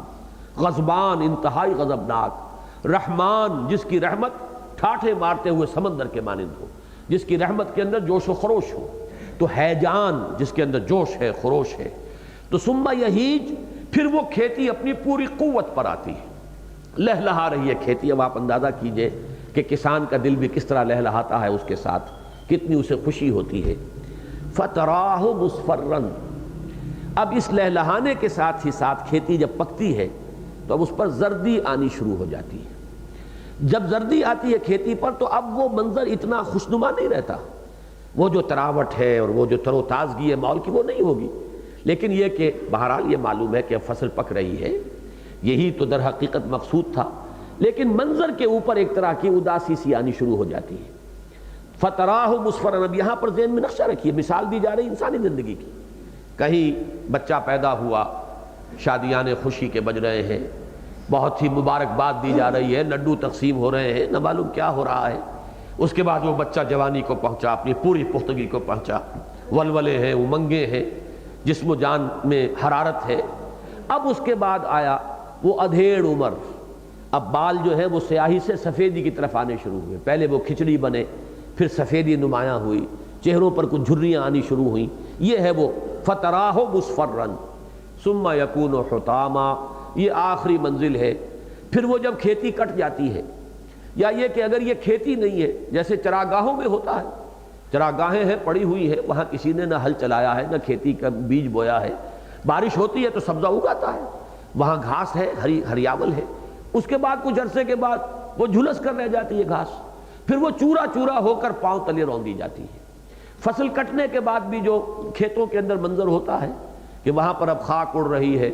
اور وہ جو بھی توڑی ووڑی وہاں رہ گئی ہے وہ اڑتی پھر رہی ہے، وہ ویرانی کا ایک منظر۔ ثم یکون حطاما، اب وہ چورا چورا ہو کر پاؤں تلے روندی جاتی ہے۔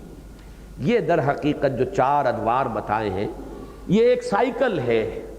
پلانٹ کنگڈم کے اندر یا فصلوں کے اندر ہم دیکھتے ہیں کہ چند مہینوں میں یہ مکمل ہو گیا، لیکن غور کیجئے کہ یہی سائیکل ہے انسانی زندگی کا جو 50 60 70 سال میں مکمل ہو جاتا ہے۔ تو صرف ایک کمیت کا فرق ہے، سارا کوانٹیٹیٹو ڈیفرنس ہے، کوالٹیٹیو ڈیفرنس نہیں ہے۔ اور جس طریقے سے کہ وہ گھاس پھر چورا چورا ہو کر مٹی میں مل کر مٹی ہو جاتی ہے، وہ آئندہ کے لیے کھاد کا کام دیتی ہے، بالکل اسی طریقے سے انسان مرنے کے بعد پھر وہ قبر میں اتار دیا جاتا ہے، اس کا وہ جسد مادی جو ہے وہ پھر مٹی ہو کر مٹی میں مل جائے گا۔ اس کے بعد کچھ عرصے کے بعد، شاید کچھ عرصے کے بعد کوئی ہڈیاں نظر آئیں، پھر بہت عرصہ گزر جائے گا، ہڈیاں بھی تحلیل ہو جائیں گی۔ یہی ہے نقشہ، یہ تو لا محالہ ہو کر رہنا ہے۔ چاہے غفلت میں زندگی گزرے یہ مراحل آئیں گے، چاہے معرفت میں زندگی گزرے یہ مراحل تو باہر آئیں گے۔ جہاں تک جسد مادی کا تعلق ہے، حیات دنیاوی کا تعلق ہے، اس سائیکل کو کوئی نہیں روک سکتا۔ لیکن اب اصل بات سمجھنے کی کیا ہے، وَفِي الْآخِرَةِ عَذَابٌ شَدِيدٌ وَمَغْفِرَةٌ مِّنَ اللَّهِ وَرِضْوَانٌ۔ اب آخرت کی زندگی وہ ہے جس میں دو کیفیات ہیں، جن میں سے ایک سے انسان کو دو چار ہو کر رہنا ہے۔ اس میں یا تو مغفرت ہے، وَفِي الْآخِرَةِ عَذَابٌ شَدِيدٌ، یا سخت سزا ہے، سخت عذاب ہے، وَمَغْفِرَةٌ مِّنَ اللَّهِ وَرِضْوَانٌ، اور یا پھر دوسری شکل یہ ہے کہ اللہ کی طرف سے مغفرت ہے، اس کی رضا ہے۔ ان دو انجاموں تک بہرحال پہنچنا ہے، یہ ہے مابہ الامتیاز۔ پلانٹ سائیکل جو ہے پلانٹ کنگڈم کا، اس میں یہ مرحلہ نہیں آئے گا۔ ہیومن لائف دنیاوی زندگی کے اعتبار سے تو بالکل اس کے مشابہ ہے، لیکن فرق کس چیز میں واقع ہو رہا ہے کہ اس کے لیے اب آخرت کی زندگی بھی ہے، اس کے لیے ریزریکشن ہے، اس کے لیے دوبارہ جی اٹھنا ہے، اس کا حساب کتاب ہے، اس کے جزا و سزا کے فیصلے ہیں۔ جیسے کہ حضور نے اپنے اس مشہور خطبے میں جو میں نے اپنے کتابچے میں نقل کیا ہے دعوت اللہ میں، کہ حضور نے جو آخری حصہ ہے وہ آپ کو سنا رہا ہوں، وَاللَّهِ لَتَمُوتُنَّ كَمَا تَنَامُونَ، خدا کی قسم تم پر موت طاری ہو کر رہے گی جیسے تم روزانہ رات کو سو جاتے ہو، ثُمَّ لَتُبْعَثُنَّ كَمَا تَسْتَيْقِظُونَ، پھر لازماً تمہیں اٹھا لیا جائے گا جیسے کہ روزانہ صبح کو بیدار ہو جاتے ہو، ثُمَّ لَتُحْسَبُنَّ بِمَا تَعْمَلُونَ، اور پھر لازماً تمہارا حساب کتاب ہوگا جو اعمال تم کر رہے ہو ان کا، ثُمَّ لَتُجْزَوُنَّ بِالْإِحْسَانِ إِحْسَانًا وَبِالسُّوءِ سُوءًا، پھر لازماً تمہیں بدلہ مل کر رہے گا، بھلائی کا بھلا بدلہ، برائی کی بری سزا۔ وَإِنَّهَا لَجَنَّةٌ أَبَدًا أَوْ لَنَارٌ أَبَدًا، اور وہ یا تو جنت ہے ہمیشہ ہمیش کے لیے، اور یا آگ ہے ہمیشہ ہمیش کے لیے۔ وہی نقشہ یہاں ہے، وَفِي الْآخِرَةِ عَذَابٌ شَدِيدٌ وَمَغْفِرَةٌ مِّنَ اللَّهِ وَرِضْوَانٌ۔ وَمَا الْحَيَاةُ الدُّنْيَا إِلَّا مَتَاعُ الْغُرُورِ، اور نہیں ہے دنیا کی زندگی. الحیات الدنیا یہ مرکب توصیفی ہے، صفت موصوف.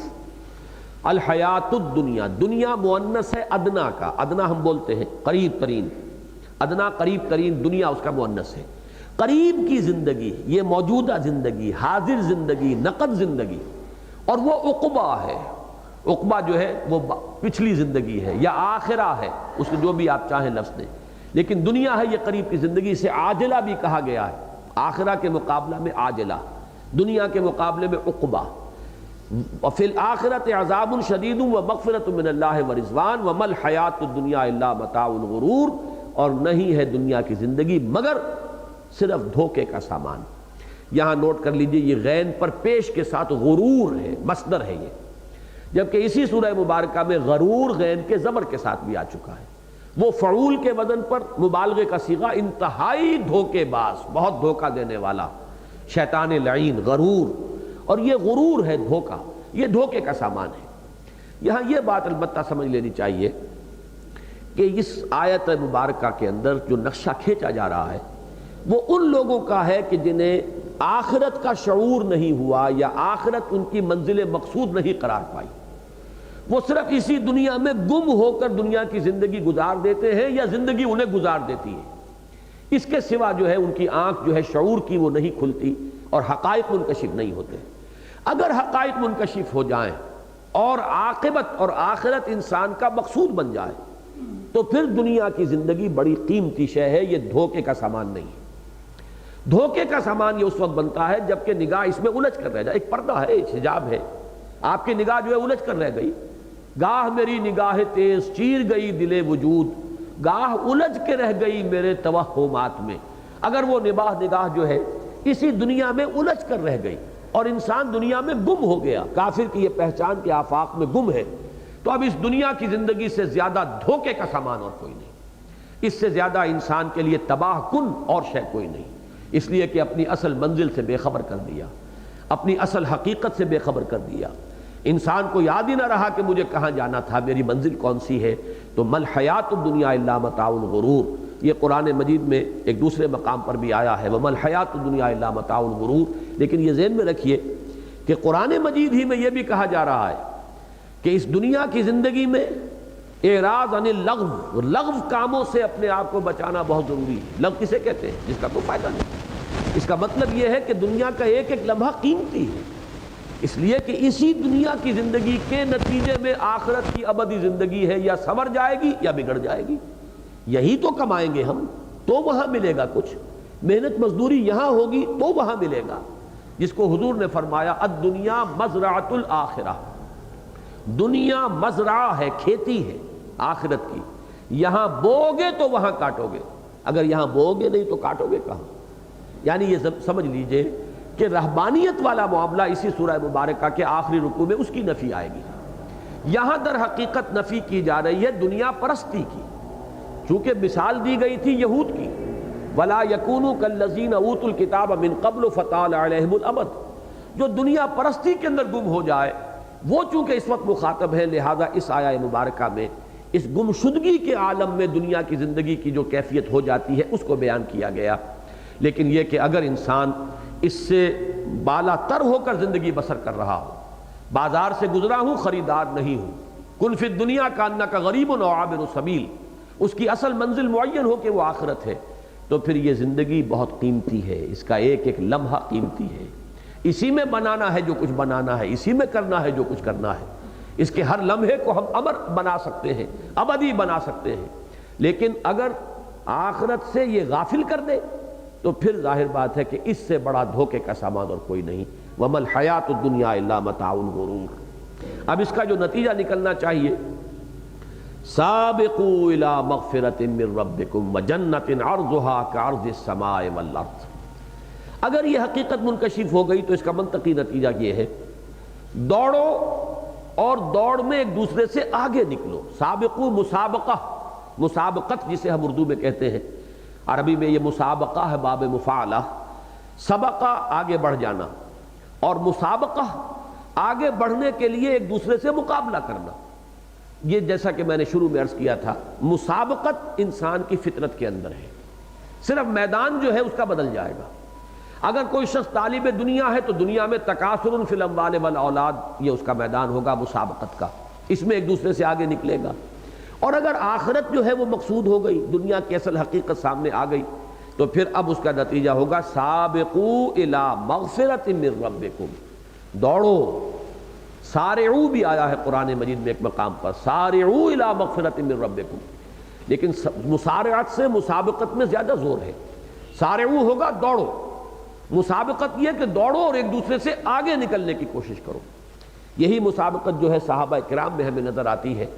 کہ ان کے اندر مسابقت کا جذبہ تھا دین کے لیے، خیر کے لیے، انفاق میں، قربانی دینے میں، جہاد میں آگے بڑھنا، زیادہ سے زیادہ سرفروشی کرنا، زیادہ سے زیادہ خطرے کی جگہ پر جا گھسنا، یہ مسابقت تھی ان کی۔ جیسے کہ حضرت عمر کا واقعہ آتا ہے کہ جب غزوہ تبوک کے موقع پر حضور نے دعوت دی کہ اب ضرورت ہے جیش کی تیاری کے لیے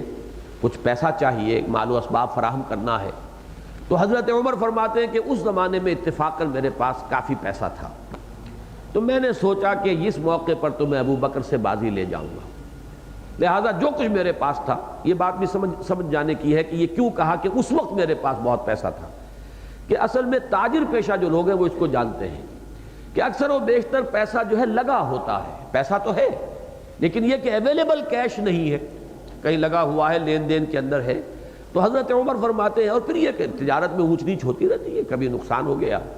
تو آدمی جو ہے وہ اس کو اپنی روٹی کے لالے پڑے ہوئے ہیں، اور کبھی وارے نیارے ہو گئے تو اس کے پاس بہت سا پیسہ جمع ہو گیا۔ تو حضرت عمر فرماتے ہیں کہ اس وقت اتفاق سے میرے پاس بہت دولت ہے، تو میں نے یہ سوچا کہ میں اس موقع پر تو ابو بکر سے بازی لے جاؤں، لہذا میں نے یہ کیا کہ جو کچھ میرے پاس تھا نصف کیا، آدھا اپنے گھر والوں کے لیے رکھ لیا اور آدھا لا کے پیش کر دیا۔ حضرت ابو بکر جب تشریف لائے یا حاضر ہوئے خدمت نبوی میں، تو اب ان کے پاس جو کچھ تھا وہ لا کر انہوں نے ڈال دیا۔ بہرحال اس وقت حضرت عمر فرماتے ہیں کہ مجھے یہ محسوس ہو گیا کہ ابو بکر سے بازی لے جانا ممکن نہیں ہے۔ حضور نے پوچھا بھی کہ تم نے گھر والوں کے لیے بھی کچھ چھوڑا؟ فرمایا نہیں، اللہ اور اس کے رسول کا نام کچھ نہیں چھوڑا۔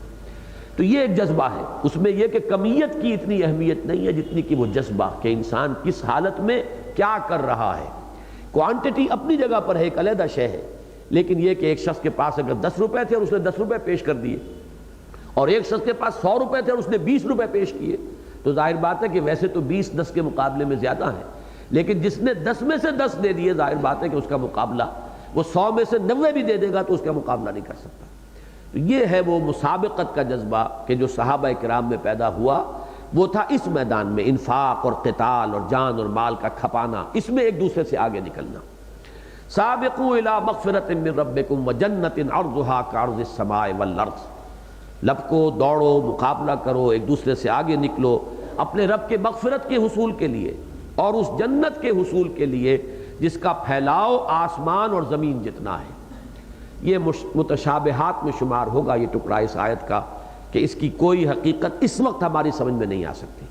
اول تو آسمان اور زمین کا پھیلاؤ کتنا ہے ہمیں یہی پتہ نہیں ابھی تک، پھر یہ کہ آسمان جو اس وقت کا بھی ہمارا علم فلکیات ہے، اس کے اعتبار سے وہ 7 آسمانوں کا کیا اطلاق ہم کریں گے یہ ابھی تک کوئی معین نہیں ہے۔ ہو سکتا ہے کہ ہمارا علم آگے بڑھے تو وہ حقیقت کچھ اور نکھر کر سامنے آئے، لیکن یہ کہ اس وقت ہمیں اجمالاً ان الفاظ پر یقین رکھنا ہوگا۔ اور یہاں پر یہ بھی نہ سمجھیے کہ صرف ایک آسمان کا ذکر ہے، بلکہ دوسرے مقام پر سورہ آل عمران میں عرضها السماوات والارض جمع کا صیغہ بھی آیا ہے،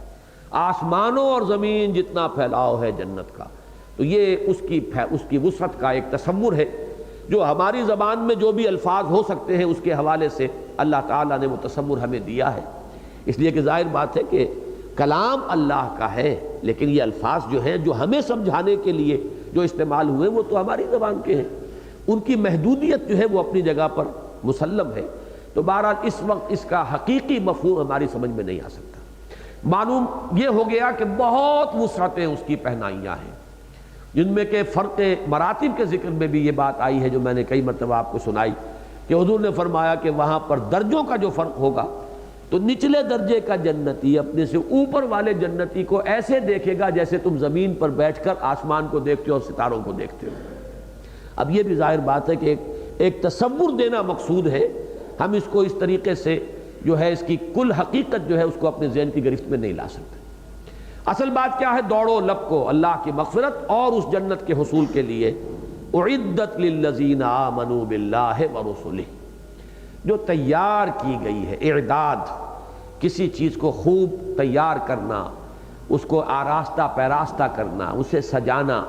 اس کے لیے تمام جو اہتمام ہے وہ کرنا۔ اعدت، وہ جنت تیار کی گئی ہے، اللہ تعالیٰ نے اپنی عنایت اور اپنی محبت کے ساتھ اپنے اہل ایمان بندوں کے لیے اس جنت کو سجایا ہے، آراستہ پیراستہ کیا ہے۔ اعدت للذین آمنوا باللہ ورسلہ، وہ لوگ جو ایمان لائے اللہ پر اور اس کے رسولوں پر۔ ذالک فضل اللہ یؤتیہ من یشاء، اور یہ اللہ کا فضل ہے، یہ لفظ ہے جو بہت اہم ہے۔ جنت کے بارے میں قرآن مجید نے جو حقیقت ہمیں بتائی ہے وہ یہ ہے کہ کوئی شخص بھی یہ نہ سمجھے کہ وہ محض اپنے عمل سے جنت کا مستحق ہو جائے گا۔ اب اس کی دوسری انتہا بھی ہے کہ عمل سے انسان بالکل بے تعلق ہو جائے، یہ دوسری انتہا ہے۔ اور ایک ہے یہ انتہا ہے کہ یہ سمجھے کہ میرا استحقاق جنت پر ہو جائے گا اپنے عمل کے بدولت، اس لیے کہ اللہ کے احسانات اتنے بے پایاں ہیں کہ انسان اگر اس کے ساتھ حساب کتاب جوڑے تو اپنا عمل کچھ بھی نظر نہیں آئے گا، بڑے سے بڑا عمل بھی نظر نہیں آئے گا۔ حضور کی حدیث یہ ہے کہ کوئی شخص جنت میں داخل نہیں ہو سکے گا جب تک کہ اللہ کی رحمت اس کی دستگیری نہ فرمائے۔ تو کسی صحابی نے پوچھ لیا، بڑی ہمت کا معاملہ کیا، حضور سے پوچھ لیا کہ حضور کیا آپ بھی؟ آپ نے فرمایا ہاں میں بھی۔ الا ان یتغمدنی ربی برحمتہ، الا یہ کہ اللہ اپنی رحمت سے مجھے ڈھانپ لے۔ تو معلوم یہ ہوا کہ جب حضور یہ فرما رہے ہیں صلی اللہ علیہ وسلم، تو بہرحال ہم اپنے اوپر تو قیاس نہ کریں، یہ تو قیاس مع الفارق ہو جائے گا، لیکن ایک بات کو سمجھانے کا انداز ہے۔ تو یہ جان لیجئے کہ جنت کے بارے میں کوئی اپنا استحقاق نہ سمجھے، یوں سمجھے کہ ہم اگر اپنی محنت، جد و جہد، کوشش، زیادہ سے زیادہ جان و مال کھپا کر اللہ کے عفو کے مستحق ہو جائیں، کہ اللہ کے عفو اور درگزر کا استحقاق پیدا ہو جائے، تو یہ بھی بہت بڑا ہے۔ اللہ تعالی ہمیں معاف فرما دے۔ باقی یہ کہ جنت جو ہے وہ تو فضل ہے، ذالک فضل اللہ یؤتیہ من یشاء، وہ اجر نہیں ہے، فضل ہے۔ اجر اور اجرت یہ ہوتی ہے کسی عمل کا معاوضہ۔ اجر جو ہے ہم کسی نیکی کے لیے لفظ بولتے ہیں، اس کا معاوضہ اجر ہے۔ اجرت کسی محنت جو ہے دنیا میں اس لفظ کا استعمال ہے، کسی شخص نے محنت مشقت کی، اس کو اجرت آپ دیتے ہیں، دہاڑی دیتے ہیں یا ماہانہ تنخواہ دیتے ہیں، یہ ان کی اجرت ہے۔ لیکن یہ کہ فضل وہ شے ہے جو بغیر کسی استحقاق کے، جو معاوضہ نہ بنے کسی شے کا، بلکہ کسی اپنے خاص خزانہ فیض سے اور رحمت سے جو شے کی دی جائے گی وہ فضل ہے۔ تو فضل کہتے ہیں یہ فضیلت، بالا تری ہونا، بالا تر ہونا، اضافی شے ہونا، تو یہ فضل ہے۔ ذالک فضل اللہ یؤتیہ من یشاء واللہ ذو الفضل العظیم، اور اللہ بڑے فضل والا ہے، اس کے فضل کا کہ خزانے جو ہیں وہ محدود نہیں ہیں، بلکہ بڑے اس کے خزانے جو ہیں وہ وسیع ہیں۔ اب دوسری میں نے رکاوٹ آپ کو بتائی تھی کہ اگر اس راستے پر آئیں انفاق مال، انفاق نفس، اس میں خطرات ہیں، تکالیف ہیں، مصائب ہیں۔ پیسہ آدمی سنبھال کر رکھتا ہے کہ کسی آڑے وقت میں کام آئے گا، ادھر دین کا تقاضا آ رہا ہے کہ لگاؤ اسے اللہ کی راہ۔ انسان محنت و مشقت کر کے دنیا کما رہا ہے، اپنا وقت، اپنی محنت، صلاحیت صرف کر کے، ادھر وہ کہا جا رہا ہے کہ میدان میں نکلو۔ اب یہ راستے بہرحال کٹھن راستے ہیں، اس میں مشکلات ہیں۔ ان مشکلات اور مصائب سے بچنے کے لیے بھی بسا اوقات انسان جو ہے وہ اس راہ پر آگے بڑھنے سے ہچکچا جاتا ہے۔ اس کا علاج فرمایا جا رہا ہے، ما صاب من مصیبت فی الارض ولا فی انفسکم الا فی کتاب من قبل ان نبراہ۔ نہیں پڑتی کوئی پڑھنے والی، اصابہ یصیبو کسی چیز کا واقع ہونا، مصیبت واقع ہونے والی، مراد اس سے ویسے تو یہ کہ جو شے بھی واقع ہو رہی ہے اس پر اس لفظ کا لغوی طور پر اطلاق ہو جائے گا، لیکن مسرت بخش چیز اگر کوئی ہو گئی ہے تو ہم اس کے بارے میں متفکر نہیں ہوتے۔ اصل میں جو فکر ہوتا ہے، اندیشہ ہوتا ہے، وہ ہوتا ہے کوئی شے جو میرے لیے نقصان دہ ہو، میرے لیے مضرت کا باعث بنے، میرے لیے فوری طور پر کسی تکلیف کا باعث بن جائے۔ لہذا لفظ مصیبت کا عام اطلاق جو ہے وہ ہے کسی ایسے شے کے لیے کہ جو ہمارے لیے ناگوار ہو۔ ما اصاب من مصیبت، کوئی ناگوار شے، کوئی تکلیف دہ شے، کوئی مضرت بخش شے نہیں واقع ہوتی فی الارض ولا فی انفسکم، نہ زمین میں نہ تمہاری جانوں میں۔ یہ مصائب مشکلات جو ہے دونوں طرح کی ہیں۔ دنیا میں کوئی زلزلہ آ جائے، مصیبت آ جائے، سیلاب آ جائے، اس سے کوئی تکلیف آئے اور نقصان ہو جائے، یا اور کہیں آگ لگ گئی ہے اس سے کوئی بڑا نقصان ہو گیا ہے، یا کوئی وبا پھیل گئی ہے، اسی طریقے سے فی انفسہم بیماری آ گئی ہے، کوئی جان اور مال کا ضیاع جو ہے انسان کے ذاتی سطح پر کوئی ہو گیا ہے، تو کوئی تکلیف، کوئی مصیبت، کوئی آزمائش، کوئی مضرت بخش چیز، کوئی تمہارے لیے ناگوار کیفیت، چاہے وہ عمومی ہو فی الارض ولا فی انفسکم، خاص ذاتی طور پر تمہاری جان پر بنائے، الا فی کتاب من قبل ان نبراہا، مگر یہ کہ وہ ایک کتاب میں درج ہے اس سے پہلے کہ ہم اسے ظاہر کریں۔ یہ کتاب کون سی ہے؟ کتاب علم الہی۔ اللہ کے علم میں ہے ہر شے جو اس کائنات میں وقوع پذیر ہوئی، اور ہر شے کہ جو اس کائنات میں وقوع پذیر ہوگی کبھی بھی آئندہ، ہمیشہ ہمیشہ۔ یہ ہے عالم ما کان و ما یکون، یہ اللہ کی شان ہے، جو کچھ ہوا اور جو کچھ کے ہوگا اس کے علم میں ہے۔ یہ علم الہی کو ایک ریکارڈ کی حیثیت سے یہاں پر اس کا تعارف کرایا جا رہا ہے۔ اس علم الہی میں وہ شے موجود ہے، اسی کو ہم نوشتہ تقدیر بھی کہتے ہیں۔ لیکن تقدیر سے جو تاثر پیدا ہو جاتا ہے ذہنوں میں کہ جیسے کہ اس کا مطلب ہے جبر، تقدیر ہے تو لازماً ہو کر رہے گا۔ ایک اعتبار سے وہ بات صحیح ہے کہ اس کے اندر لازمی وقوع تو اس کا ہے، لیکن اس کے یہ معنی نہیں ہے کہ اس میں ہماری کوئی ذمہ داری نہیں ہے، یا ہمارا کوئی اختیار نہیں ہے، یا ہمارے کسی چوائس کو کوئی دخل نہیں ہے۔ ایک مصیبت ہے جو مجھ پر آئی ہے، فرض کیجئے کسی شخص نے مجھ پر زیادتی کی، اس کے لیے یہ کسب ہے، اس نے جان بوجھ کر وہ معاملہ کیا ہے، مجھے تکلیف پہنچائی ہے، مجھ پر ظلم کیا، وہ کسب ہے۔ میرے لیے یہ اللہ تعالیٰ کی طرف سے ایک شے ہے کہ جو آ گئی ہے، اس لیے کہ اگر اللہ کا اذن نہ ہوتا تو وہ لاکھ میری برائی کرتا اور میری کوشش کرتا مجھے نقصان پہنچانے کی، وہ مجھے نقصان نہیں پہنچا سکتا تھا۔ ایک شخص آپ کو ایم کر رہا ہے، گولی چلا رہا ہے، گولی اس نے چلائی، وہ اس کا کسب ہے، اس نے غلط چلائی تو اللہ کے یہاں اسے جواب دہی کرنی پڑے گی، لیکن وہ گولی آپ کو نہیں لگ سکتی اگر اللہ کا اذن نہ ہو۔ لہذا اگر آپ کو آ کر لگی ہے تو یہ کہا جا سکتا ہے کہ یہ اللہ کی طرف سے آئی ہے۔ یہ ہے در حقیقت وہ متوازن نقطہ نظر کہ ایک کام ہم کر رہے ہیں، ہماری ذمہ داری، ہمارا چوائس ہے، لیکن وہ کام ہم نہیں کر پائیں گے اگر اذن رب نہ ہو۔ آپ جانا چاہتے ہیں، چلنا چاہتے ہیں، مسجد کی طرف جانا چاہتے ہیں، اس چلنے کے اندر آپ کے جسم کے اعضاء ہیں، وہ اعضاء بھی اللہ کے کنٹرول میں ہیں۔ آپ زمین کو دھکیلتے ہیں، زمین آپ کو دھکیلتی ہے، زمین آپ کو نہ دھکیلے تو آپ نہیں چل پائیں گے، آگے نہیں بڑھ سکیں گے۔ پوری کائنات جو ہے جب آپ کے ساتھ سازگاری اختیار کرتی ہے تب آپ کوئی کام کر سکتے ہیں۔ لہذا ارادے کی حد تک تو ہمارا ہے، لیکن اس فعل کی تخلیق بالفعل جو ہوتی ہے وہ اللہ تعالیٰ ہی کی طرف اس کی نسبت ہے۔ تو اس اعتبار سے اس کائنات کے اندر جو ہو رہا ہے وہ اللہ کی طرف سے ہے، لیکن اس کے یہ معنی نہیں ہے کہ ہمارا اس میں کوئی چوائس نہیں یا ہماری کوئی ذمہ داری نہیں۔ دوسری بات جو سمجھنے کی ہے وہ یہ ہے کہ ایک ہے پری ڈیسٹینیشن، پہلے سے کسی چیز کے لیے یہ تعین کہ وہ شخص یہ کرنے پر مجبور ہے، اور ایک ہے پری نالج، پہلے سے یہ معلوم ہونا کہ یہ شخص یہ کرے گا۔ ان دونوں میں فرق کرنا چاہیے۔ سادہ سی مثال جو ہے جس سے یہ بات سمجھ میں آ سکتی ہے وہ یہ ہے کہ آپ کسی بچے کے بارے میں اندازہ کرتے ہیں۔ ایک بچہ تھا، آپ نے اس کے کہیں قریب لا کر کوئی خوبصورت کھلونا رکھ دیا، آپ کا اندازہ ہے کہ فوراً متوجہ ہوگا، ادھر جائے گا۔ اس کے یہ معنی نہیں ہے کہ آپ کے جبر سے وہ گیا ہے، وہ بچے کا اپنا فعل ہے، وہ ادھر بڑھا ہے، اپنے ارادے سے بڑھا ہے۔ البتہ آپ کو معلوم تھا، آپ نے گیس کیا، آپ نے یہ ایک اندازہ لگایا کہ یہ بچہ اب ادھر متوجہ ہو جائے گا، اور آپ کا وہ گیس صحیح ہو گیا۔ اسی طریقے سے اللہ کو معلوم ہے، اس نے ہمیں آزادی دی ہے، اما شاکرا و اما کفورا، اس آزادی کو بروئے کار لا کر استعمال کر کے ہم ادھر جاتے ہیں یا ادھر جاتے ہیں، یہ فعل ہمارا ہے، لیکن اللہ کے علم میں ہے کہ ہم کدھر جائیں گے۔ اس کا جو علم ہے وہ در حقیقت جبر کو مستلزم نہیں ہے، پری نالج جو ہے وہ لازماً جبر کو مستلزم نہیں ہے۔ اس کو اچھی طرح سمجھ لینا چاہیے۔ جبریہ اور قدریہ کی بحث تو بڑی طویل ہے، لیکن یہاں اصل میں جس چیز کی طرف یہ میں نے بات اس لیے کر دی کہ اس کا ایک تعلق بن جاتا ہے اس بحث کے ساتھ ورنہ یہاں جو سلسلہ کلام ہے اس میں تو در حقیقت ان لوگوں کو جو اس وجہ سے رک جائیں کہ تکلیف دہ راستہ ہے، اس میں مصائب ہیں، اس میں مشکلات ہیں، انہیں یہ بتایا جا رہا ہے کہ مشکل اگر اللہ تعالیٰ کی طرف سے ہے تمہارے لیے تو وہ تو آ کر رہے گی۔ جیسے سورہ آل عمران میں فرمایا گیا کہ جن لوگوں کی موت کا وقت آ گیا تھا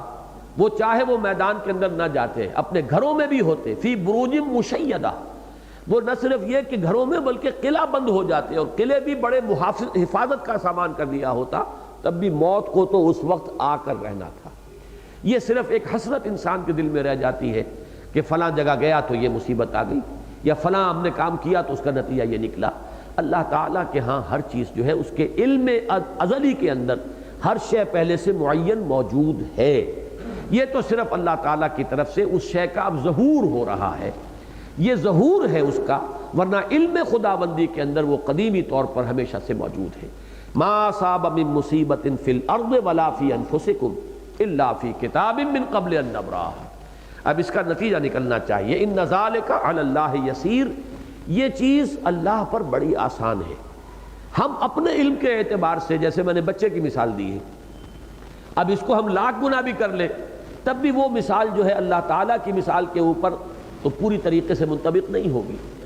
لہذا ہم اپنی سوچ کے محدود پیمانوں میں اس چیز کو بڑی مشکل ہی سے یعنی ہم اس کا کوئی اندازہ کر سکتے ہیں، لیکن اللہ کی قدرت، اللہ کے علم کا تصور کرو، جس کے بارے میں کہ پہلا جو حصہ ہے سورہ مبارکہ کا، ہوا بکل شیء علیم یعلم ما یلج فی الارض وما یخرج منها وما ینزل من السماء وما یعرج فیها، یہ تمام جو آیات آ چکی ہیں تو اس سب کو ذہن میں رکھو، تو اللہ کے لیے یہ چیز بھاری نہیں ہے، مشکل نہیں ہے۔ اللہ کی صفات کا تصور کرو تو تمہیں ان چیزوں کے اوپر اعتماد حاصل ہو جائے گا اور اس پر تمہارا دل ٹھک جائے گا۔ ان ذالک علی اللہ یسیر، اس کا ایک نتیجہ نکلنا چاہیے، لیکن لا تاسوا علی ما فاتکم ولا تفرحوا بما آتاکم، تاکہ تم افسوس نہ کیا کرو اس پر جو تم سے جاتا رہے۔ فاتا فوت ہو جانا، ہمارا کوئی عزیز ہم سے رخصت ہو گیا، ہم کہتے ہیں فوت ہو گیا، کوئی موقع ہاتھ سے نکل گیا، فوت ہو گیا، اور اس پر انسان اب تلملاتا رہتا ہے، کف افسوس مل رہا ہے، اس کا دل جو ہے بجھ کر رہ گیا ہے، ہمت جواب دے گئی ہے، اس کیفیت کی طرف اشارہ کیا جا رہا ہے۔ لیکن لا تاسوا علی ما فاتکم، اگر کوئی شے جاتی رہی، کوئی عزیز فوت ہو گیا، کوئی موقع ہاتھ سے نکل گیا، کوئی مالی نقصان ہو گیا، مال جاتا رہا، تو اسے جانا ہی تھا،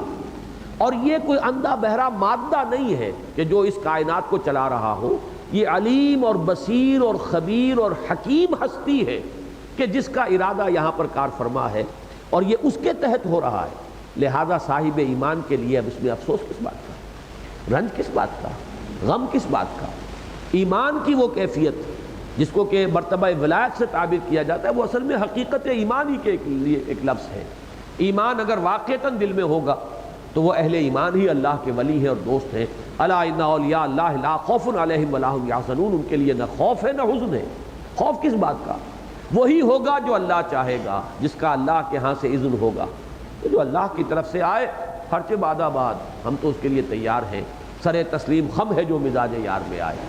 اور وہی ہوا جو جس کا کہ اللہ نے فیصلہ کیا۔ تو جو اللہ کی طرف سے آیا ہے کہ ہر چہ ساقی مارے قین الطافست، میرے پیمانے میں، میرے پیالے میں میرے ساقی نے جو ڈال دیا اس کا کرم ہے، اس کا فضل ہے۔ بظاہر کوئی چیز وقتی طور پر میرے لیے ایک ناگوار شے ہو سکتی ہے، لیکن اس میں بندہ مومن کو پھر مزید تسلی حاصل ہوتی ہے اس سے کہ ہم شارٹ سائٹڈ ہیں، ہماری نگاہ تو بہت کم فاصلے تک ہم دیکھتے ہیں، اللہ کی پلاننگ بڑی لمبی ہوتی ہے۔ ہو سکتا ہے فوری طور پر ایک شے تکلیف دہ ہو، لیکن ان دی لانگ رن وہ تمہارے لیے منفعت بخش ہو۔ فوری طور پر ایک شے جو ہے بڑی ہی منفعت بخش ہے، مسرت بخش ہے، آپ کو لذت حاصل ہو رہی ہے، لیکن یہ کہ انجام کار کے اعتبار سے وہ آپ کے حق میں سب میں قاتل بن رہی ہو۔ عسیٰ ان تکرہوا شیئا وہو خیر لکم وعسیٰ ان تحبوا شیئا وہو شر لکم واللہ یعلم وانتم لا تعلمون، ہو سکتا ہے تم کسی چیز کو ناپسند کرو درا حال ہے کہ وہ تمہارے لیے بہتر ہو، اور ہو سکتا ہے تم کسی چیز کو پسند کرو، نہ صرف پسند کرو، اس سے محبت کرو، اور حقیقت کے اعتبار سے وہ تمہارے لیے شر ہو۔ اللہ جانتا ہے، تم نہیں جانتے۔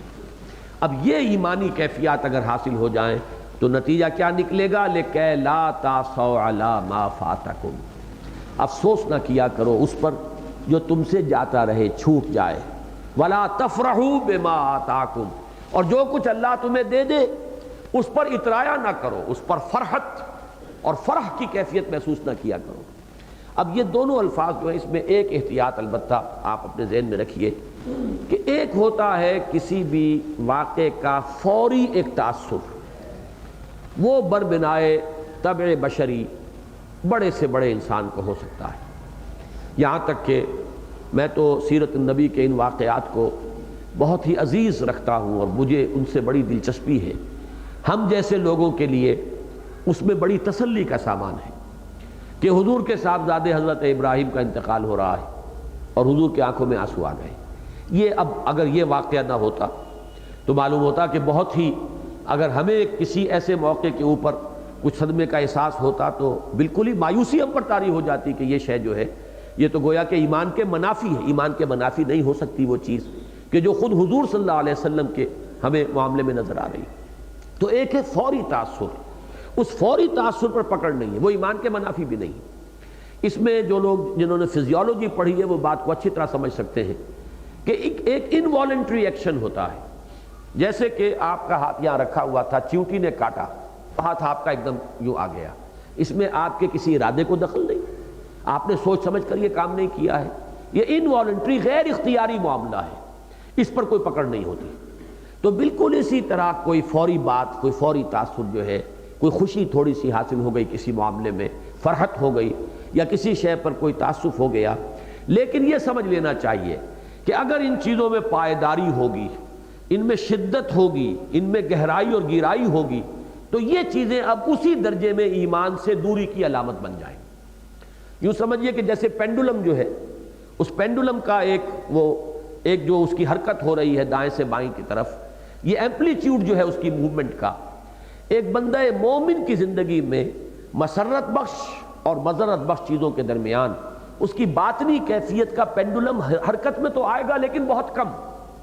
لیکن جتنا جتنا ایمان کی کمی ہوگی اسی اعتبار سے اس کا پینڈولم کا جو ایمپلیٹیوڈ ہے وہ بڑھتا جائے گا۔ ذرا سی کوئی نفع کی بات ہو گئی، مسرت کی بات ہو گئی تو پھولے نہیں سما رہے، اترا رہے ہیں، اب زمین جو ہے پاؤں زمین پر ٹک نہیں رہے، گردن اکڑ رہی ہے،